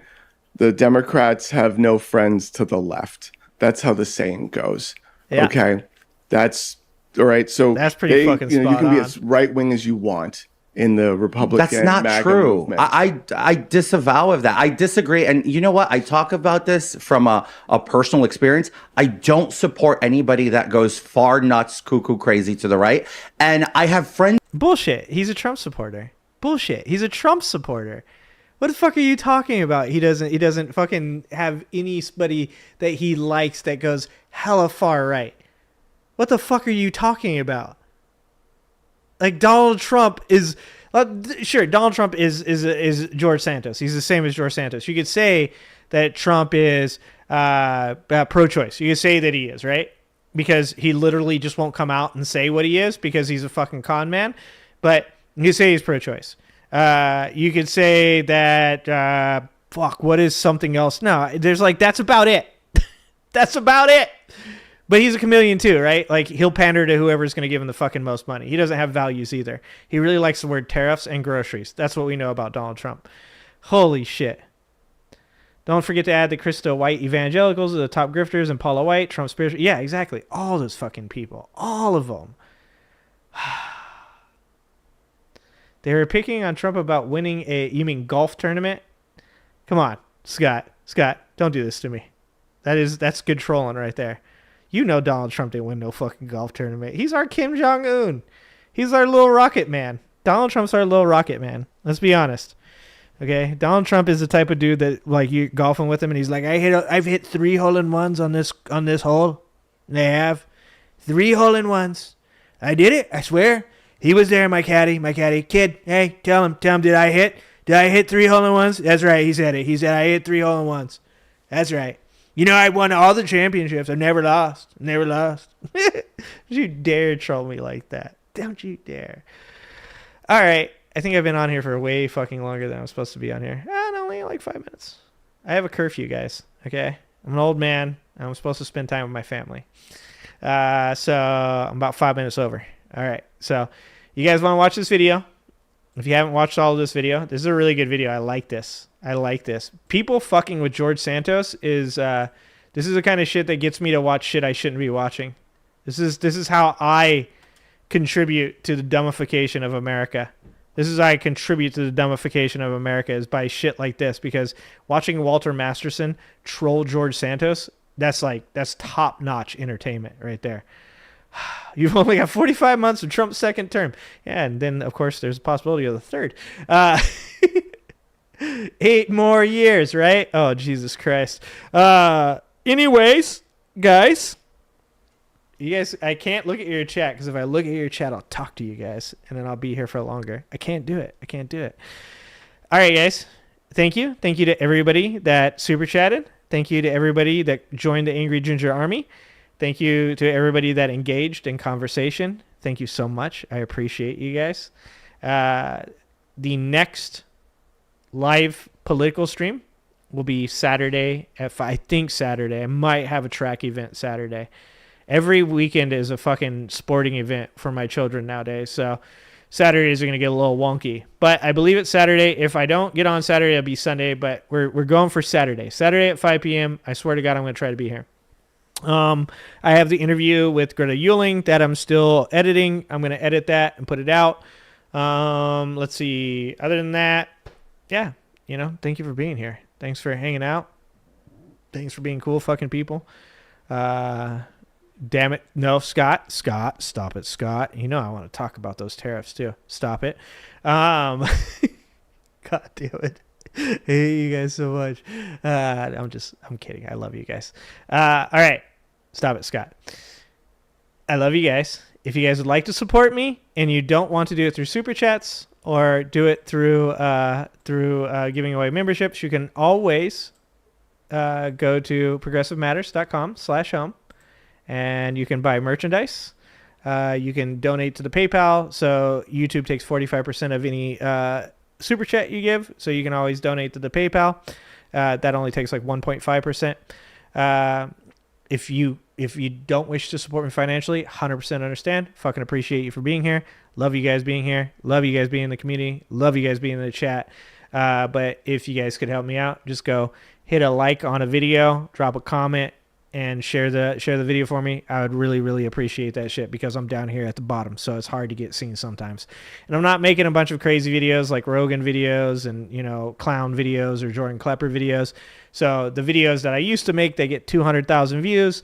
I've been trying to make more serious videos, and I've tried to be like a little more helpful because I feel like that's the fucking atmosphere that we're in.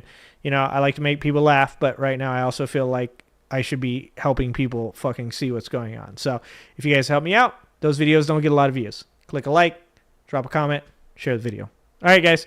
Thank you guys so much for being here. I appreciate you guys. I love you guys. And I hope to see you next Saturday. Yeah, Saturday. All right, guys. Have a good night.